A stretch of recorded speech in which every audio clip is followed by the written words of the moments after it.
South ఇండియాలోని అతి తక్కువ ధరలకి రత్నాలను అందించే ఏకైక సంస్థ 6JVR. నాతో పాటు ఉన్న వ్యక్తి జక్కంపూడి గణేష్. ఖచ్చితంగా అక్కడ ఏదైనా జరిగితే మాత్రం ఆడి తాట తీస్తానని చెప్పి సందర్భంగా తెలియజేసుకుంటాం. జక్కంపూడి గణేష్ అన్న. లవ్ మ్యారేజ్ గణేష్ గారు? లవ్ మ్యారేజ్ అన్న. ఎన్ని ఇయర్స్ ప్రేమ? 7-8 years లవ్ చేసుకుంటాం.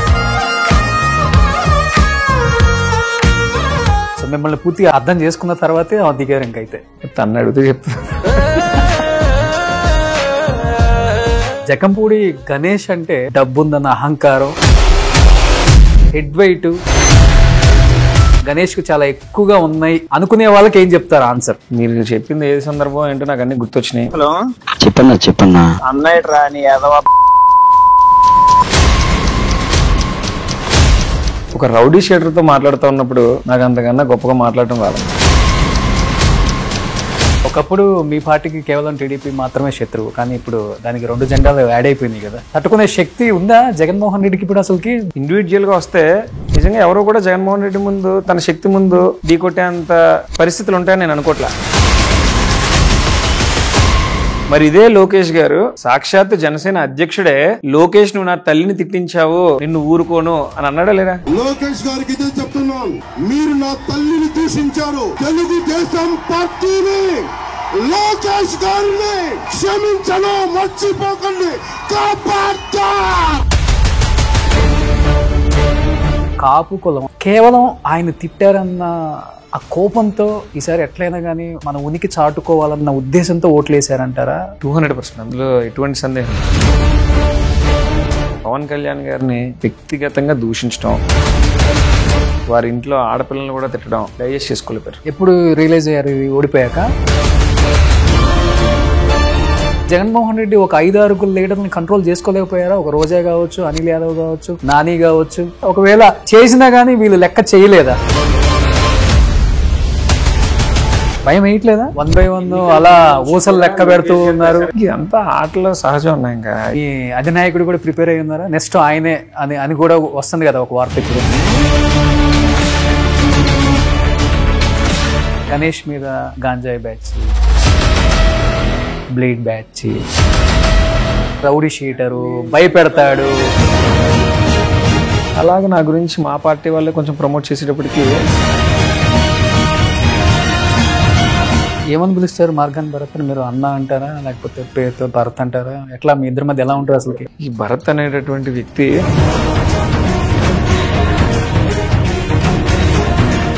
బత్తుల బలరామకృష్ణ గారు నిన్న ఒక స్టేట్మెంట్ చూశారు కదా. బలరామకృష్ణ అనేవాడు మామూలుగా ఆయనకి సూటబుల్ పార్టీ అది జనసేన. ఎందుకని? యాక్టింగ్ లో కళ్యాణ్ గారు సరిపోరు, అంత అత్యద్భుతంగా యాక్ట్ చేస్తాడు. మీ స్కూల్ నుంచి వచ్చినవాడే కదా, అందుకే అంత పక్కగా చెప్తున్నాను యాక్టింగ్ బాగా వచ్చినాయి. మరి అప్పుడు మీకు కూడా వచ్చినట్టే కదా చెప్పుకోవచ్చా? ఇప్పుడు మోస్ట్ అంటే మాస్ ఫాలోయింగ్ ఉన్న వ్యక్తుల్లో ఒకటి జగన్మోహన్ రెడ్డి, 2 బైరెడ్డి సిద్ధార్థ రెడ్డి, 3 జక్కంపూడి గణేష్ అని చెప్పుకోవచ్చు. ఫస్ట్ థింగ్ జగన్మోహన్ రెడ్డి మా లీడర్. సెకండ్ మీరన్న బైరెడ్డి సిద్ధార్థ రెడ్డి అంటే వ్యక్తిగతంగా నాకు చాలా చాలా ఇష్టం. సిద్ధార్థ రెడ్డి ఖచ్చితంగా నాకన్నా చాలా ఎక్కువ క్రేజ్ ఉన్నాడు, చాలా ఫాలోయింగ్ ఉన్నాడు. మీ పెళ్లిలో మినిమం ఎమ్మెల్యే మీకు బుకే ఇవ్వడానికి 1 గంట పట్టింది, మినిస్టర్ కూడా 1/2 hour పట్టింది. ఆ రేంజ్ లో ఆ జనం ఉన్నారు ఆ రోజు. అంటే మేము ఇది అని చూపించుకునే ప్రయత్నమా, లేకపోతే వాస్తవంగా కూడా ఆర్థికంగా మేమే అంత బలవంతులు ఏం కాదన్నా. నాన్న మంత్రి అయ్యేంత వరకు కూడా కనీసం ఆస్తులు కూడా లేనటువంటి పరిస్థితి.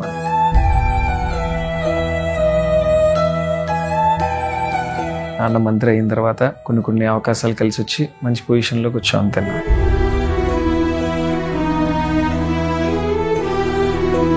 చిన్నప్పుడు ఎప్పుడు కష్టపడలేదన్న. చిన్నప్పుడు అంతా మనం చాలా హ్యాపీగానే బతికాం. నాన్నగారు చనిపోయిన తర్వాత కష్టాలు మొదలైనవి అంతే.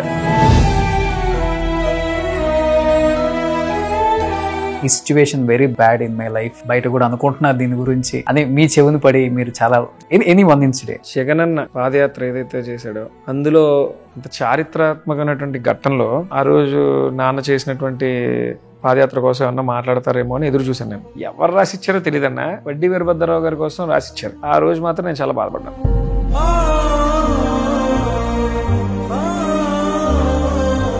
నేను బాధపడ్డాను, నాతో పాటు వచ్చినటువంటి వేలాది మంది జక్కంపూడి అభిమానులందరూ చాలా బాధపడ్డారు.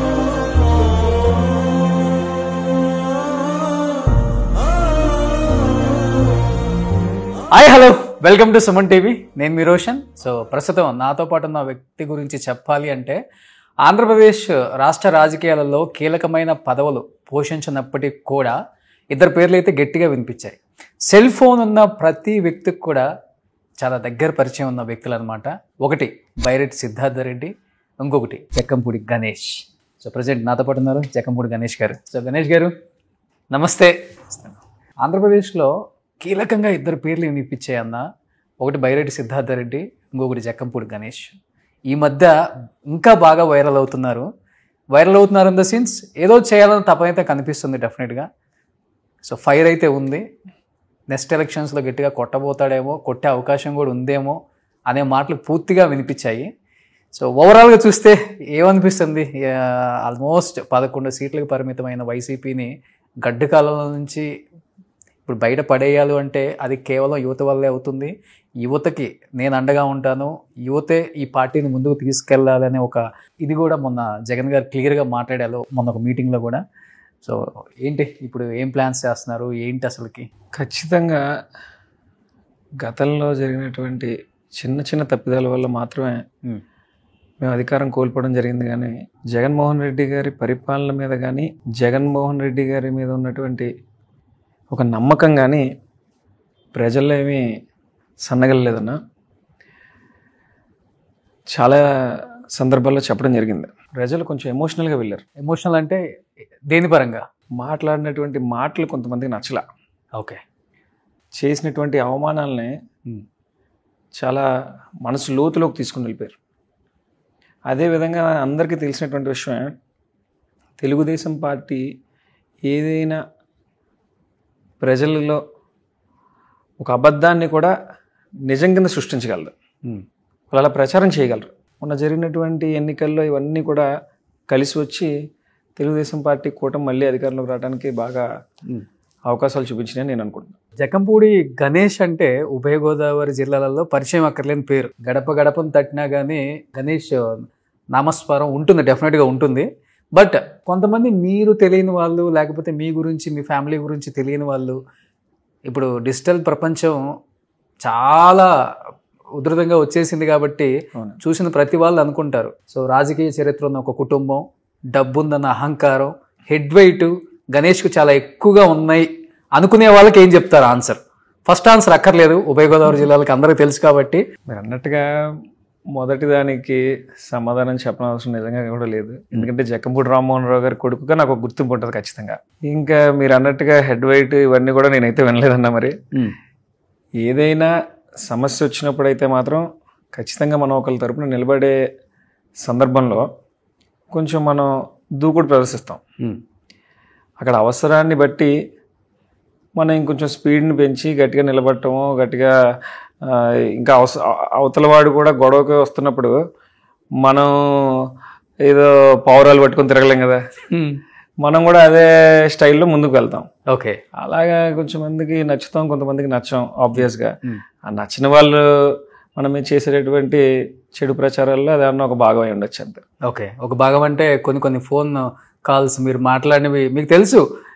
ఇవాళ రేపు ఏది మాట్లాడినా కానీ మనకన్నా ముందు ప్రజల్లోకి వెళ్తుంది. ఇది కొన్ని కోట్ల మంది వింటారు, దీన్ని చూస్తారు.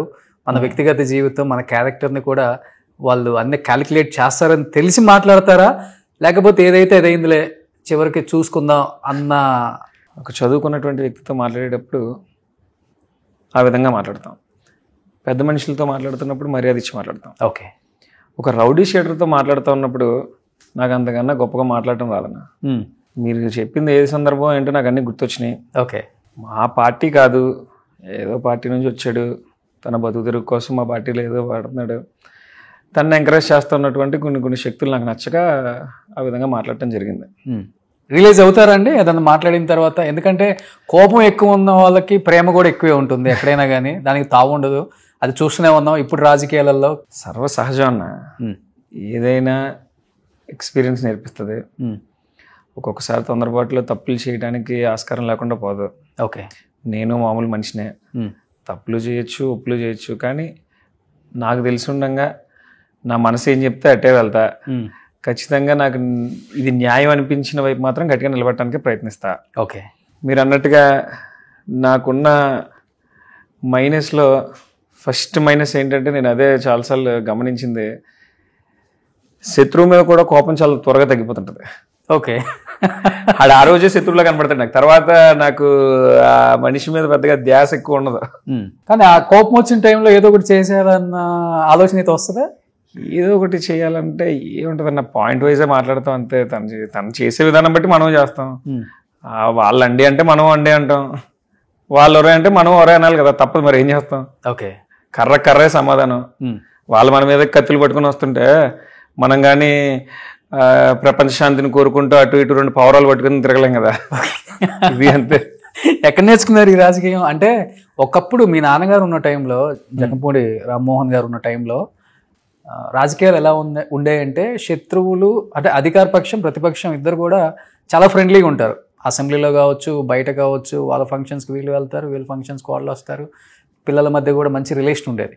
కానీ ఇప్పుడు రాజకీయం ఎలా అయిపోయిందంటే, దూకుడు అంటేనే రాజకీయం చేయాలి, దాడికి ఎదురుదాడి చేస్తేనే రాజకీయాల్లో ఉండాలి, లేకపోతే అవసరం లేదు అనేది క్లియర్గా అర్థమైపోయింది తెలంగాణ కానీ ఆంధ్ర కానీ. అలాంటి వాళ్ళే ఈరోజు ఉన్నతమైన పదవుల్లో ఉన్నారు కూడా. దాన్ని ఫాలో అవుతున్నారా? ఆ ట్రెండ్ ఫాలో అవుతేనే మనం కూడా సక్సెస్ అవుతామని ఫాలో అవుతున్నారా, లేకపోతే మీ అంతటి మీకే? నేను మీరు చెప్పిన దాంట్లో గమనించింది అయితే ఒకటి ఏంటంటే అన్న, నా తండ్రి టైం నుంచి నాకు తెలిసినప్పటి నుంచి నేను గమనించిన రాజకీయాల్లో భాగం ఏంటంటే, ఓకే, అప్పటికి ఇప్పటికీ పెద్ద డిఫరెన్స్ ఏం లేదు. అప్పుడు తెలుగుదేశం పార్టీ వాళ్ళు, కాంగ్రెస్ పార్టీ వాళ్ళు ఎంత తిట్టుకున్నా ఏం చేసినా పర్సనల్గా వచ్చేటప్పటికి ఎంతో కొంతమందికి స్నేహభావాలు అవి కూడా ఉండేవి. వ్యక్తిగతంగా వచ్చేటప్పటికి మనిషి కోసం నిజమే మాట్లాడేవారు. అవును. ఇప్పుడు కూడా అవన్నీ కొనసాగట్లేదని ఏం లేదు, కొనసాగుతూ ఉంది. కానీ అప్పటికి ఇప్పటికి ఉన్న మేజర్ డిఫరెన్స్ ఏంటంటే, ఫైనాన్షియల్గా పాలిటిక్స్ మారిపోవటం అనేది దురదృష్టకరం. ఆ రోజు నిజంగా నాయకుడు చేసినటువంటి మంచిని చూసి గమనించి మాత్రమే ఓటు వేసేవారు ఓకే ప్రజలు. కానీ ఈరోజు నిజంగా ఓపెన్గా మాట్లాడుకోవాలంటే, అంటే మీరు ఇందాక యువత కోసం కూడా మాట్లాడారు కాబట్టి చెప్తా ఉన్నా, ఈరోజు నిజంగా యువతరందరూ కూడా నడుం బిగించి రాజకీయాల వైపు ఎందుకు చూడాలి అంటే, ఎలక్షన్ వస్తూ ఉంటే ప్రజలు ఓటుకు సంబంధించి ఏదో ఒకటి ఆశిస్తూ ఉన్నారు. ప్రజాస్వామ్యానికే అర్థం లేకుండా వెళ్ళిపోతుంది ఇది. ఈ రకమైనటువంటి వ్యవస్థ అయితే ఖచ్చితంగా మారాలి. ఓకే. ఇంకా మిగిలింది అంటారా, అప్పుడైనా ఇప్పుడైనా ఖచ్చితంగా 100% తెలుగుదేశం పార్టీ కాంగ్రెస్ పార్టీలో శత్రుత్వాలు ఉండేవి, మిత్రుత్వాలు ఉండేవి. ఈ రోజున ఖచ్చితంగా తెలుగుదేశం పార్టీకి వైసీపీలో ఉన్న వారికి కూడా శత్రుత్వాలు ఉంటున్నాయి, మిత్రుత్వాలు ఉంటున్నాయి. కానీ ఒకటి చెప్పేది ఏంటంటే, ఎవరైనా నిజాయితీ ఉన్నటువంటి కార్యకర్త ఎవరికైనా సరే వాళ్ళ నాయకుడే ఫస్ట్ ఎజెండా అవుతాడు. ఓకే. తెలుగుదేశం పార్టీ జెండా పట్టుకున్నటువంటి ప్రతి ఒక్కరికి కూడా ఎన్టీఆర్ గారు, చంద్రబాబు నాయుడు వాళ్ళకి ప్రయారిటీ.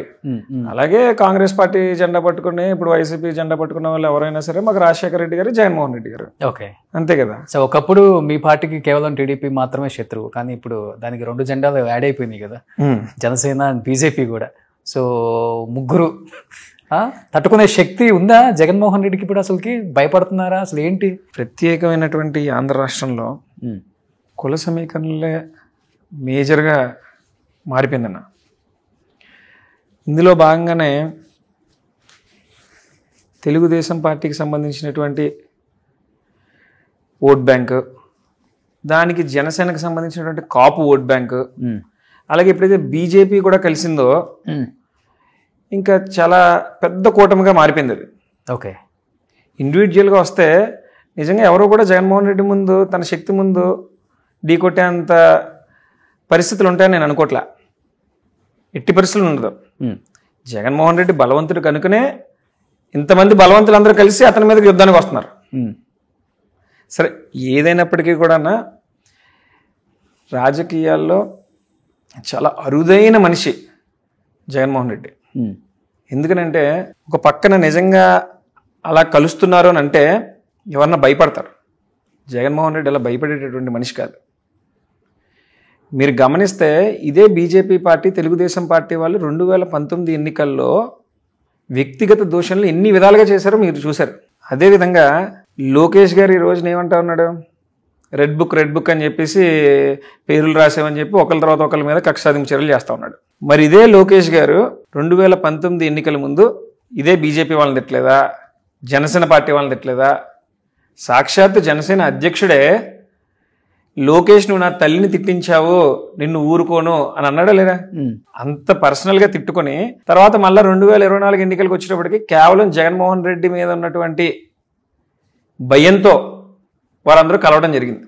అంటే రాజకీయాల్లో ఏదైనా సాధ్యమే, దాందే ఉంది. అలా కూడా అనుకోవచ్చు, అంతే. మరి ఇంకేం చేయగలుగుతాం, అంతేనా? కానీ జగన్మోహన్ రెడ్డి అలా కలిసే మనిషి కాదు అని చెప్తా ఉన్నా. ఓకే, జగన్మోహన్ రెడ్డి మాత్రం ఆయన శత్రువు అనుకున్నాడంటే శత్రువు, మిత్రువు అనుకున్నాడంటే మిత్రువు, అంతే. అతను ఈరోజు అలాగా ఓట్ బ్యాంక్ కోసమో తన స్వప్రయోజనాల కోసమో ఒక మెట్టు తగ్గి ఒకరితో కలవడం అనేది జరగదు. ఎందుకనంటే మీరు అందరూ చూస్తే 2014లో జగన్మోహన్ రెడ్డి కనుక రైతు రుణమాఫీ అన్న పదం వాడి ఉండుంటే ఆ రోజున ముఖ్యమంత్రి అయిపోతుంది. ఈ 2024లో కూడా మేనిఫెస్టోలో కొన్ని యాడ్ చేయండి సార్ అని అంటే మా పార్టీ పెద్దలందరూ జరగని ఎటువంటి విషయాలని కూడా నేను ప్రజలకి చెప్పి అబద్ధాలు చెప్పి ప్రజల ముందుకు వెళ్ళడం నాకు ఇష్టం లేదు, అది నా వ్యక్తిగతం కాదు, నా మనస్తత్వం కాదు అని చెప్పడం వలన ఈ రోజున అది కూడా ఒక కారణమైంది మా ఓటమికి. అంతేగాని మీరు చేసిన తప్పులు కాదంటారు. మా వైపు తప్పులు అయితే జరిగినాయి, కానీ అందులో మేజర్గా చూడవలసిన తప్పిదాలు ఏంటి అని అంటే, ఒకటి ఫస్ట్ అండ్ ఫార్మోస్ట్ ఏంటంటే కాపులందరూ కూడా వ్యతిరేకం అయిపోయారు. వాళ్ళందరూ కూడా పవన్ కళ్యాణ్ తరపున నిలబడితేనే ఉనికి చాటినట్టు అవుతుంది అని చెప్పి డిసైడ్ అయిపోయారు. 2, కొంతమంది వ్యక్తులు దూషించినటువంటి విధానం సామాన్య ప్రజలకు కూడా నచ్చలే. మీ పార్టీ వాళ్ళు? మా పార్టీ వాళ్ళే. పేర్లు చెప్పొచ్చా? పేర్లు ఎందుకు లేనన్నా, ఇంకా చాలా మీ అన్నగారు ఎక్స్ట్రా కదా, ఇంకో 20 సంవత్సరాలు రాజకీయాలు ఉండాల్సిన వాడిని వాళ్ళు. దాందే ఉంది. మీ అన్నగారు ఎలక్షన్స్ అయిపోయిన తర్వాత ఫస్ట్ ఇంటర్వ్యూ ఇచ్చిన వ్యక్తుల్లో మీ అన్నగారు. ఆయన అధికారి, పార్టీకి సంబంధించిన మనిషి కాదు కదా, అధికారి. అతను రిటైర్ అయ్యాక ఆయన పని ఆయన చూసుకుంటాడు, వీళ్ళు అలా కాదు కదా. ధనంజయ రెడ్డి కోసం మినిస్టర్లు కూడా గంట వెయిట్ చేయాలి. జరిగిన వాస్తవాలే కదన్నా చెప్పాడు. తర్వాత రాజా మాట్లాడిన తర్వాత కూడా మన కేతిరెడ్డి అన్న ఒక 3-4 ఎమ్మెల్యేలు కూడా అదే జరిగింది, ఇది వాస్తవాన్ని ఒప్పుకున్నారు కదా. అంటే మీ అన్న ఊపిరి ఇచ్చారు అందరికి, ఇది ఇట్లా మాట్లాడవచ్చు, మనం తప్పులేదు, మన తప్పులు మనమే తవ్వుకోవచ్చు. నేను నచ్చిన వాళ్ళకి నా మాటలు నచ్చచ్చు, ఎవరికైతే మేము శత్రుత్వంగా ఉంటామో వాళ్ళకి నేను ఏం చెప్పినా నచ్చదు ఎలాగో. కానీ నా మనసుకు నచ్చింది, నేను ఖచ్చితంగా ఇది వాస్తవాన్ని నమ్మింది మాత్రం మీకు చెప్తా ఉన్నా. ఓకే, 2009లో రాజా ఎమ్మెల్యే అయిన తరువాత రాజానగరం నియోజకవర్గ పరిస్థితి ఏంటి, దాని ముందు రాజానగరం నియోజకవర్గం పరిస్థితి ఏంటో ఒకసారి మీరే వెళ్ళి చూడండి, తెలుస్తుంది. ప్రతి ఊరిలో కూడా అభివృద్ధి విషయంలో కానీ, సంక్షేమం విషయంలో కానీ, అదేవిధంగా పర్సనల్గా ఎవరికైనా సాయం చేయాలన్నా, లేదంటే హెల్త్ విషయంలో కానివ్వండి, ఈవెన్ ఇదే తెలుగుదేశం పార్టీ, జనసేన పార్టీ వాళ్ళు కూడా ఎంతోమంది మన గడప తొక్కితే వారికి సాయం చేసి పంపించడం జరిగింది. Main drinking water. నిండు మనస్సుతో ఇంకో 20 సంవత్సరాలు ఈ నియోజకవర్గంలో నేను ఎమ్మెల్యేగా కొనసాగాలి అని చెప్పి నిజాయితీగా, నిస్వార్థంగా, ఒక నిబద్ధతతో పనిచేసినటువంటి వ్యక్తి జక్కంపూడి రాజా. అయితే వీళ్ళు నేను ఇందాక చెప్పినట్టుగా ఏదైతే అవమానించారో ఇవన్నీ కూడా ప్రజలు సహించలేకపోయేటప్పటికీ వారు చేసినటువంటి తప్పిదాల్లో మాలాంటి వాళ్ళం కూడా అందరం కూడా ఒక విక్టిమ్స్గా మారిపోవాల్సి. ఎక్స్పెక్ట్ చేయలేదు కదా ఎవరు కూడా. మరి నాకు తెలిసినంత వరకు ఇంకా ఫ్యూచర్లో అంటే అతిపెద్ద ప్రాంతీయ పార్టీలుగా చెప్పుకునే టీడీపీ కావచ్చు, లేకపోతే వైసీపీ కావచ్చు, ఇన్ ఫ్యూచర్ జనసేన కూడా అవ్వచ్చు, అయింది కూడా ఆల్రెడీ. 11 సీట్లకి పరిమితం అయ్యే అవకాశం అది చరిత్రలో కేవలం వైసీపీకి మాత్రమే అలా నిలిచిపోయిద్దేమో. పక్కనే ఉన్న మన తమిళనాడు చూస్తే ఒకసారి వీళ్ళకి 8 స్థానాలు వస్తే మిగిలిన స్థానాలన్నీ అవతల వాళ్ళకి వస్తున్నాయి. మళ్ళీ తర్వాత ఎన్నికలు వస్తే వీళ్ళకి 200 స్థానాలు వస్తే వీళ్ళకి 10 స్థానాలు వస్తున్నాయి. తమిళనాడు రాజకీయం ఇక్కడ అబ్బింది అనుకోవచ్చు కదా మనం, అంతేనా? అదే ఇక్కడికి వచ్చింది అనుకోవచ్చు కదా. ఏముంది, 151 స్థానాలు వచ్చినప్పుడు దేశ చరిత్రలో ఎప్పుడు లేదు, జగన్మోహన్ రెడ్డికే అత్యంత భారీ మెజారిటీలతో కైవసం చేసుకునే అధికారాన్ని అని అన్నారు. 2024 వచ్చేటప్పటికి మేము 11 స్థానాలకు పడిపోయాం. అదే కొంచెం భయం ఉంటది కదా, భయం ఉంటది, బాధని ఎన్ని పక్కన పెడితే భయం ఉంటది కదా అసలు. అమ్మో ఇంక ఉనికి చాటుకోలేమేమో వీళ్ళ కూటమితో మళ్ళీ రేపు 2029 చేసే పరిస్థితి కూడా. ఈ రోజున అలా అనుకునేటట్టయితే నాకు తెలుసుండగా మీరు బాగా రికార్డ్స్ టీవీలో కానీ వీడియోలు కానీ ఏదైనా చూసుకోండి. 2019 ఎన్నికలు అయిన తర్వాత మళ్ళా మా రాజమండ్రిలో బహుశా 2022లోనో ఎప్పుడో 3 సంవత్సరాల తర్వాత తెలుగుదేశం పార్టీ వాళ్ళు మహానాడు కండక్ట్ చేసేందుకు కూడా ఒక్క తెలుగుదేశం పార్టీ కార్యకర్త రోడ్డు మీద రాలా. కానీ ఈ రోజున 11 స్థానాలని చెప్తున్నటువంటి వ్యక్తులందరూ గమనించాల్సింది ఏంటంటే మేము ఓడిపోయినా ఎవరు పారిపోకుండా గట్టిగా నిలదొక్కుని ఈ సంవత్సరంలో దగ్గరగా నెలకొక కార్యక్రమం చొప్పున రోడ్డెక్కి పనిచేస్తూ ఉన్నారు వైసీపీ కార్యకర్తలు అందరూ. కేసులు పెడుతున్నారు, భయపెడుతున్నారు, బెదిరిస్తున్నారు. ఎవ్వరు ఒక్క అడుగు కూడా వెనక్కి వేయకుండా వచ్చి ముందు నుంచుంటున్నారు. అంటే ఒకటే చిన్న మాటనా, భయం వేయట్లేదా? అదే చెప్తానా. 1 by 1 అలా ఊసలు లెక్క పెడుతూ ఉన్నారు. మీకు ఎంతో ఇష్టమైన మిథున్ గారిని కూడా నిన్న కటకటాలు లెక్క పెట్టే విధంగా ఏదైతే ఇదంతా ఆటలో సహజం ఉన్నాయి. ఇంకా ఇప్పుడు ఆటకు మీరు సిద్ధమైపోయారు అనమాట. అయితే అదే చెప్దాం అనుకుంటున్నాను మీకు. ఇప్పుడు వాళ్ళు భయపెడతారు అని చెప్పి ముందు నుంచి చెప్తా ఉన్నప్పుడు ఇంకా ప్రిపేర్ అయిపోయాక ఇంకా మాకు భయం ఉంటుందన్నా. రెడ్ బుక్లో వీళ్ళ పేర్లు ఉన్నాయి ఇది అని చెప్తున్నారు. నిన్న మిథున్ అయ్యాడు, రేపు ఇంకోళ్ళు అవ్వచ్చు, ఎల్లుండి నేను అవ్వచ్చు. ఏం చెప్తాం, పెద్ద నాయకుల దగ్గర నుంచి మా దగ్గర నుంచి కింద స్థాయి నాయకుల వరకు అందరి మీద టార్గెట్ ఉందని వాళ్ళే చెప్తున్నారు కదా. వాళ్ళు చెయ్యొచ్చు, మేము ప్రిపేర్ అయిపోయి ఉన్నాం, ఇంకేం చేస్తాం. మీ పోరాటం అయితే ఆపం. మీ అధినాయకుడు కూడా ప్రిపేర్ అయ్యి ఉన్నారా? నెక్స్ట్ ఆయనే అని కూడా వస్తుంది కదా ఒక వార్త ఇప్పుడు. అన్న మళ్ళీ చెప్తున్నా, దేశంలో కాదు ప్రపంచంలోనే అరుదైన నాయకుడు జగన్మోహన్ రెడ్డి. ఏ విషయం? భయం అంటే తెలీదు. ఓకే, ఆ విషయంలో ఓకే. భయం అంటే తెలీదు. ఎన్ని ఆరోపణలు ఎదురైనా సరే వణకడు. ఎటువంటి పరిస్థితులు అతనికి ఎదురవుతున్నా సరే బెదరడు. అతను నమ్ముకున్నటువంటి సిద్ధాంతం కోసం మాత్రమే పనిచేసేటటువంటి నాయకుడు వైఎస్ జగన్మోహన్ రెడ్డి. అతను ఒకటి నమ్మాడు అని అంటే అది జరిగి తీరాల్సిందే. ఓకే, అతని ప్రాణాలను కూడా లెక్క చేసే మనిషి కాదన్నా. అతను ఎవరికి భయపడ్డు. అతను తన తండ్రి ఆశయ సాధన కోసం మాత్రమే రాజకీయాల్లోకి వచ్చాడు. దానికోసం ఎంతైనా ఫైట్ చేస్తాడు అతను. మీ ఇద్దరికి టర్మ్స్ కండిషన్స్ ఎలా ఉంటాయి అసలుకి? ఎవరిద్దరు? జగన్మోహన్ రెడ్డి గారికి మీకు? జగన్ గారు మా నాయకుడు. మా అంతవరకు నాన్నగారి దగ్గర నుంచి రాజశేఖర రెడ్డి గారి దగ్గర నుంచి చూస్తే దగ్గరగా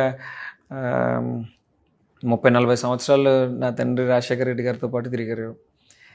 ఆయన కూడా ఒక తండ్రి స్థానంలో ఉండి నా తండ్రి అనారోగ్యం పాలైనప్పటికీ కూడా ఆయనకి మంత్రి పదవి కొనసాగించారు. అంత గొప్ప అనుబంధం ఉంది వాళ్ళిద్దరికి. ఆ తరువాత జరిగినటువంటి కార్యక్రమాలన్నీ అందరికీ తెలిసినాయే, పరిణామాలన్నీ అందరూ చూశారు. ఈయన మాట ఇవ్వటం, అక్కడి నుంచి బయటకు రావటం, కాంగ్రెస్ పార్టీని వీడి బయటకు రావటం, ఆయనతో పాటు మళ్ళీ ఇంకో సెకండ్ థాట్ లేకుండా మా కుటుంబం దూకేసాం అంతే. ఇంకా ఓకే, ఆ రోజు కాంగ్రెస్ పార్టీ అధికారంలో ఉంది, ఇంకో 5 సంవత్సరాలు కాంగ్రెస్ పార్టీ అధికారంలో ఉంటుందని తెలిసే మేము వెళ్ళిపోయాం. అధికారంలో ఉన్న ఎమ్మెల్యేలు మంత్రులే జగన్మోహన్ రెడ్డి గారిని కలవటానికి చాలా ఇబ్బందులు పడతారు, నానా అవస్థలు పడాల్సి వస్తుంది అని అంటుంటారు. అలాంటిది జక్కంపూడి ఫ్యామిలీ ఎప్పుడు కావాలంటే అప్పుడు అపాయింట్మెంట్ దొరుకుతుంది, ఏది కావాలంటే ధైర్యంగా చెప్పే ఆ చనువు ఉంటుంది. అంటే సేమ్ ఆయన మైండ్ సెట్ మీ మైండ్ సెట్ భాష ఇంకా అయిందా? లేకపోతే వాస్తవంగా జగన్ అన్నని నేను చాలా తక్కువ సందర్భాల్లో కలుస్తుంటానన్న, ఎక్కువ కలవను ఆయన్ని. కలిస్తే నిజంగా మీరు అన్నట్టుగానే మనం ఓన్లీ నెగిటివ్సే చెప్తాం, ఎక్కువ పాజిటివ్స్ చెప్పను. నేను భజన చేయలేను. ఓకే, రాదు కూడా. ఓకే, నేనైనా అన్నయ్య అయినా అమ్మైనా ఎవరైనా కలిసినప్పుడు మ్యాక్సిమం ఆయనకి పార్టీకి సంబంధించినటువంటి నెగిటివ్సే చెప్తాం. మీరు అన్నట్టుగా నిజంగా అందరికీ అంత చనువు కూడా ఇవ్వకపోయి ఉండొచ్చు జగన్మోహన్ రెడ్డి గారు. మమ్మల్ని మాత్రం కుటుంబ సభ్యుల్లో ఎప్పుడు చూసుకుంటాడు కాబట్టి మేము చెప్పిన దాని వరకు ఖచ్చితంగా వింటాడు, దాని మీద ఎంతో కొంత స్పందించడానికి ప్రయత్నిస్తాడు. చూసాం మీ పెళ్ళిలో కూడా ఎంత చనువు ఉందో కూడా అర్థమైంది అందరికీ. మీ పెళ్ళిలో మినిమం ఎమ్మెల్యే మీకు బుక్ ఇవ్వడానికి 1 గంట పట్టింది, మినిస్టర్కి కూడా 1/2 అవర్ పట్టింది. ఆ రేంజ్లో ఆ జనం ఉన్నారు ఆ రోజు. ఏంటి అంత పెద్ద ఎత్తున చేసుకోవడానికి? అంటే మనం మాట్లాడుతుంటారు స్టేట్కి ఒకరిని. కర్ణాటక చూస్తే గాలి జనార్దన్ రెడ్డి కూతురు పెళ్ళి అలా జరిగిందంటారు, తమిళనాడులో జయలలిత పెంపుడు కొడుకు పెళ్ళి అలా జరిగిందంటారు, ఆంధ్రాకి వస్తే జకంపూడి రామ్మోహన్ గారు అబ్బాయి గణేష్ పెళ్ళి ఆ రేంజ్లో జరిగింది అంటారు. అంటే మేము ఇది అని చూపించుకునే ప్రయత్నమా, లేకపోతే లాస్ట్ పెళ్లి కాబట్టి ముద్దులు కొడుకు కాబట్టి చెయ్యాలన్న అమ్మ అంతే ప్రేమ? వాస్తవంగా కూడా ఆర్థికంగా మేమే అంత బలవంతులు ఏం కాదన్నా. నాన్న మంత్రి అయ్యేంతవరకు కూడా కనీసం ఆస్తులు కూడా లేనటువంటి పరిస్థితి మాది. ఓకే, నాన్న ఎమ్మెల్యే అయిన తర్వాత, నాన్న మంత్రి అయిన తర్వాత కొన్ని అవకాశాలు కలిసి వచ్చి కొంచెం మంచి పొజిషన్లోకి వచ్చాం అంతేనా. పెళ్ళి విషయానికి వస్తే అన్నయ్య రాజా గట్టిగా పట్టాడు, ఖచ్చితంగా జరగాల్సిందే అన్నాడు. మీరు అన్నట్టుగా ఇంట్లో ఆఖరివాడిని. రెండోది ఏంటంటే మొత్తం కావాల్సిన వాళ్ళందరినీ కూడా ఒకసారి కలవడానికి ఒక వేదిక కావాలి కదా అని చెప్పి ఓకే ఇంకా పరిచయం ఉన్న ప్రతి ఒక్కరిని పిలవటం వల్ల ఇంకా జనం బాగా ఎక్కువ అయిపోయారు. ఒక 10,000 మంది వచ్చి ఉంటారా? 1,00,000 మంది పైన వచ్చి ఉంటారు. 1,00,000 మంది పైన. అంటే మీరు చెప్పే లెక్క ఒక ఎమ్మెల్యే కంటెస్ట్ చేయొచ్చు ఒక నియోజకవర్గంలో. మీకు పెళ్లికైన ఖర్చు అంతేనా? పెళ్లికైనా ఖర్చు 100 కోట్ల ఉంటుందా? 100 కోట్ల ఉంటుందా? ఎందుకు అవుతుంది అన్న అంత? వచ్చిన వాళ్ళు అందరూ ఆశీర్వదిస్తారు, వెళ్ళిపోతారు, సగం మంది భోజనం చేస్తారు. ఓకే, ఎందుకు అయిపోద్ది అంత? భోజనాలకి ఎంత ఖర్చు అయిపోద్ది? దాన్నే ఉంది ఒక 20-30 కోట్లు. ఇప్పుడు మీరు నన్ను మొత్తం రాసి అన్న ఇమ్మంటారు ఏంటి? ఇన్కమ్ ట్యాక్స్ కానీ పంపిస్తారేంటి? ఏదో ఆర్భాటంగా ఘనంగా తమ్ముడు పెళ్లి చేయాలి అనుకున్నాడు మా అన్నయ్య, చేశాడు. ఓకే, అంతే. ఇంకా అవతల పక్కన నా వైఫ్ వాళ్ళు కూడా పొలిటికల్ బ్యాక్గ్రౌండ్ ఉన్న వాళ్ళు. ఓకే, వాళ్ళ నాన్నగారు కొత్తపల్లి జానకరామ్ గారు ఒకసారి ఎమ్మెల్యే చేశారు. వాళ్ళ పెద్ద నాన్నగారు కొత్తపల్లి సుబ్బారాయుడు గారు కూడా మంత్రి చేశారు. వాళ్ళు కూడా రాజకీయంగా బాగా బలవంతులు కాబట్టి ఆ జిల్లాలో ఆబ్వియస్గా వాళ్ళ జనం మా జనం అందరూ కలిస్తే కొంచెం గట్టిగా కనిపించింది అంతే. ఓకే. లవ్ మ్యారేజా గణేష్ గారు? లవ్ మ్యారేజ్ అన్న. Love marriage. ఎన్ని ఇయర్స్ ప్రేమ? 7-8 years లవ్ చేసుకున్నాం. 7-8 years. సో మిమ్మల్ని పూర్తిగా అర్థం చేసుకున్న తర్వాతే దిగారు. ఇంకైతే తను అడిగితే చెప్తా. తను పెద్దగా మాట్లాడరు కదా. తను డాక్టర్ అన్న, ఎన్ఆర్ఏ కాలేజ్లో. ఓకే, రేడియేషన్ ఆంకాలజీ చేస్తుంది. ఓ, ఇప్పుడు ప్రాక్టీస్ చేస్తున్నారు. ఓకే. అసలు రాజకీయాలతో సంబంధం లేకుండా ఎందుకంటే వాళ్ళ ఫాదర్ ఎమ్మెల్యే చేశారు. వాళ్ళ ఇంట్లో కూడా అంతా రాజకీయవేత్తలే కాబట్టి రాజకీయం చిన్నప్పటి నుంచి చూసి పెరిగినమ్మయ్య. కాకపోతే నేనున్న ఫీల్డ్ వేరు, తనున్న ఫీల్డ్ వేరు అయితే. ఓకే. ఇప్పుడు ఈ రాజకీయాలలో అండ్ బిజినెస్లో అన్నదమ్ముళ్ళు కలిసి ఉండటం చాలా కష్టం. కలిసి ఉంటేనేమో రామలక్ష్మణ్లాగా ఉంటారు, కలిసి లేకపోతే ఇంకోలాగా ఉంటుంది. వాళ్ళు ఇచ్చే అంత కాంటెంట్ ఎవరెవరు అనమాట, అంత కాంటెంట్ ఇస్తారు ఏ ఫీల్డ్లో అయినా కానీ. చూస్తూనే ఉన్నాం. సో పేర్లు ఎందుకు. ఇంకా మీ విషయానికి వచ్చేసరికి రామలక్ష్మణ్లా ఉండటానికి మెయిన్ కారణం అన్న ఇచ్చిన చనువు ప్రేమ అంటారా, లేకపోతే మీరు ఆయనకి ఇచ్చే గౌరవం అంటారా? అసలుకి రెండు అనుకోవచ్చున్నా. తనకి పెద్ద స్వార్థం ఉండదు. నేను పోటీ చేస్తానని అంటే కనుక నవ్వుతూ నా కోసం పనిచేయడానికి సిద్ధంగా ఉంటాడు. అన్నయ్యకి సీట్ వస్తానంటే నేను పనిచేయడానికి సిద్ధంగా ఉంటాం. ఇంకా అలాంటప్పుడు మా ఇద్దరి మధ్యలో విభేదాలు ఎందుకు వస్తాయన్నా? ఓకే. పదవీ విభేదాలే మ్యాక్సిమం వస్తుంటాయి అందరికీ. నేను కంటెస్ట్ చేయాలంటే నేను కంటెస్ట్ చేయాలి, నేను కూడా వారసుడినే కదా ఆయనకి. కామన్ అది ఎక్కడైనా కానీ. బట్ మీ ఇద్దరికి రాలేదు ఇంతవరకు. నేను ఖచ్చితంగా చెప్తాను. నాన్నగారు చనిపోయిన తర్వాత రాజకీయంగా కుటుంబాన్ని నిలబెట్టాలి అని చెప్పి బాగా కసిగా పనిచేసినటువంటి వ్యక్తి రాజా. అతనే ఒక విధంగా నాకు కూడా ఇన్స్పిరేషన్. అతన్ని చూసి నేను ఒక అన్నయ్య కిందే కాదు, ఒక లీడర్ కింద కూడా యాక్సెప్ట్ చేస్తాను. అతను ఏదైనా చెప్తే నేను నేర్చుకోవడానికి ఇష్టపడతాను. నాకు ఈ రోజుకి ఏదైనా అంటే ఫోన్ చేసి విషయం చెప్తే నాకు వెంటనే ఒక అన్నయ్య కిందే కాదు, ఒక డిక్టేటర్ గాను, లేదంటే ఏదైనా ఒక విషయం చెప్పాలి అని అంటే అన్నీ మనకు గైడ్ చేస్తాడు. ఓకే. సో ఓడిపోయిన తర్వాత జగన్ గారిని ఎన్నిసార్లు కలిసారు గణేష్ గారు? జగన్ అన్న ఓడిపోయిన తర్వాత ఒకసారి కలిసాను. ఒక్కసారి కలిసాను. ఆల్మోస్ట్ ఒక 1 hour టైం స్పెండ్ చేశాను. 1-to-1 1-to-1 అన్న ఇద్దరు. ఓకే. సో 1-to-1 దొరకడం చాలా కష్టం కదా ఆయన అసలుకి. ఎప్పుడు చుట్టూ ఆయన బ్యాచ్ ఉంటారు కదా. అవునన్నా. ఆ రోజు 1-to-1 అడిగాను. కేఎన్ఆర్ అన్న కంపల్సరీ 1-to-1 కలవాలన్నా అని రిక్వెస్ట్ చేశాను. ఆయన కూడా ఏర్పాటు చేశాడు. ఒక ఆల్మోస్ట్ 1 hour కూర్చున్నాం. ఓకే. అన్ని విషయాలు మాట్లాడాం ఆ రోజు. నా వరకు, నాకు సంబంధించినంత వరకు రాజమండ్రి రూరల్, రాజానగరం నియోజకవర్గాల మీద కొంచెం పట్టుంది కనుక ఆ 3 నియోజకవర్గాలకు సంబంధించినటువంటి విషయాలన్నీ కూడా ఆయనతో షేర్ చేసుకోవడం జరిగిందన్న ఆ గంటలో. సో మీరు చెప్పారా అసలు ఓడిపోవడానికి ప్రధాన అంశాలు? మీరు ఎక్కువ తిరుగుతుంటారు కాబట్టి యూత్ ఫాలోయింగ్ ఉన్న ఒక లీడర్ కాబట్టి మాట ఫస్ట్ ఒకటే చెప్పానన్న. వాస్తవంగా అన్న మిమ్మల్ని కలిస్తే చాలు 175కి 175 వస్తున్నాయని మాత్రమే చెప్పమన్నారన్న. ఇంకా రెండో పదం మీ దగ్గర వాడద్దు అన్నారన్న అని చెప్పన్నారు. అదే చెప్పా. ఆయన నువ్వు కూడా అలా చెప్తే ఎలా గణేష్, నువ్వు నువ్వు నాకు ఏదైనా అనిపించింది ఓపెన్గా చెప్పాలి కదా, నువ్వు ఇంట్లో మనిషివి కదా అని అన్నారు. అందుకే నేను అలా చెప్పమన్నారు అని చెప్పిన కానీ ఆ విషయాలు వచ్చి మీతో చెప్పలేదన్నా. అప్పుడున్న పరిస్థితుల్లో మీరు ఒక పక్కన ముఖ్యమంత్రిగా పనిచేస్తున్నారు, మీకు ఎక్కడ టైం ఖాళీ లేదు, ఒక పక్కన చూస్తే మహాకూటమి కలుస్తున్నారు, మీకుండే టెన్షన్స్లో మీరున్నారు. ఇంకా ఆ టైంలో వచ్చి మనం చెప్పడానికి అంత ఛాన్స్ తీసుకోలేకపోయినా. ఏదైనా ఒకటే అన్న, ఈ రాజకీయాల్లో నేను చూసిన దాంట్లో కొద్దిపాటి అనుభవంలో నేను తెలుసుకుంది ఏంటంటే, ఏదైనా పోస్ట్ మార్టం తర్వాత బాగా ఎక్కువ తెలుసుకుంటాం. ఓకే, కాపు కులమే తిరగబడిందని చెప్పారు క్లియర్గా మీరు. 100% చెప్పాను. ఏం చెప్పారు దానికి ఆన్సర్ అయినా? జగన్ అన్న ఆలోచన ఎప్పుడు ఎలా ఉందంటేనా, గతంలో ఎప్పుడు ఇవ్వని విధంగా సంక్షేమ పథకాలని మనం ఇవ్వటం జరిగింది.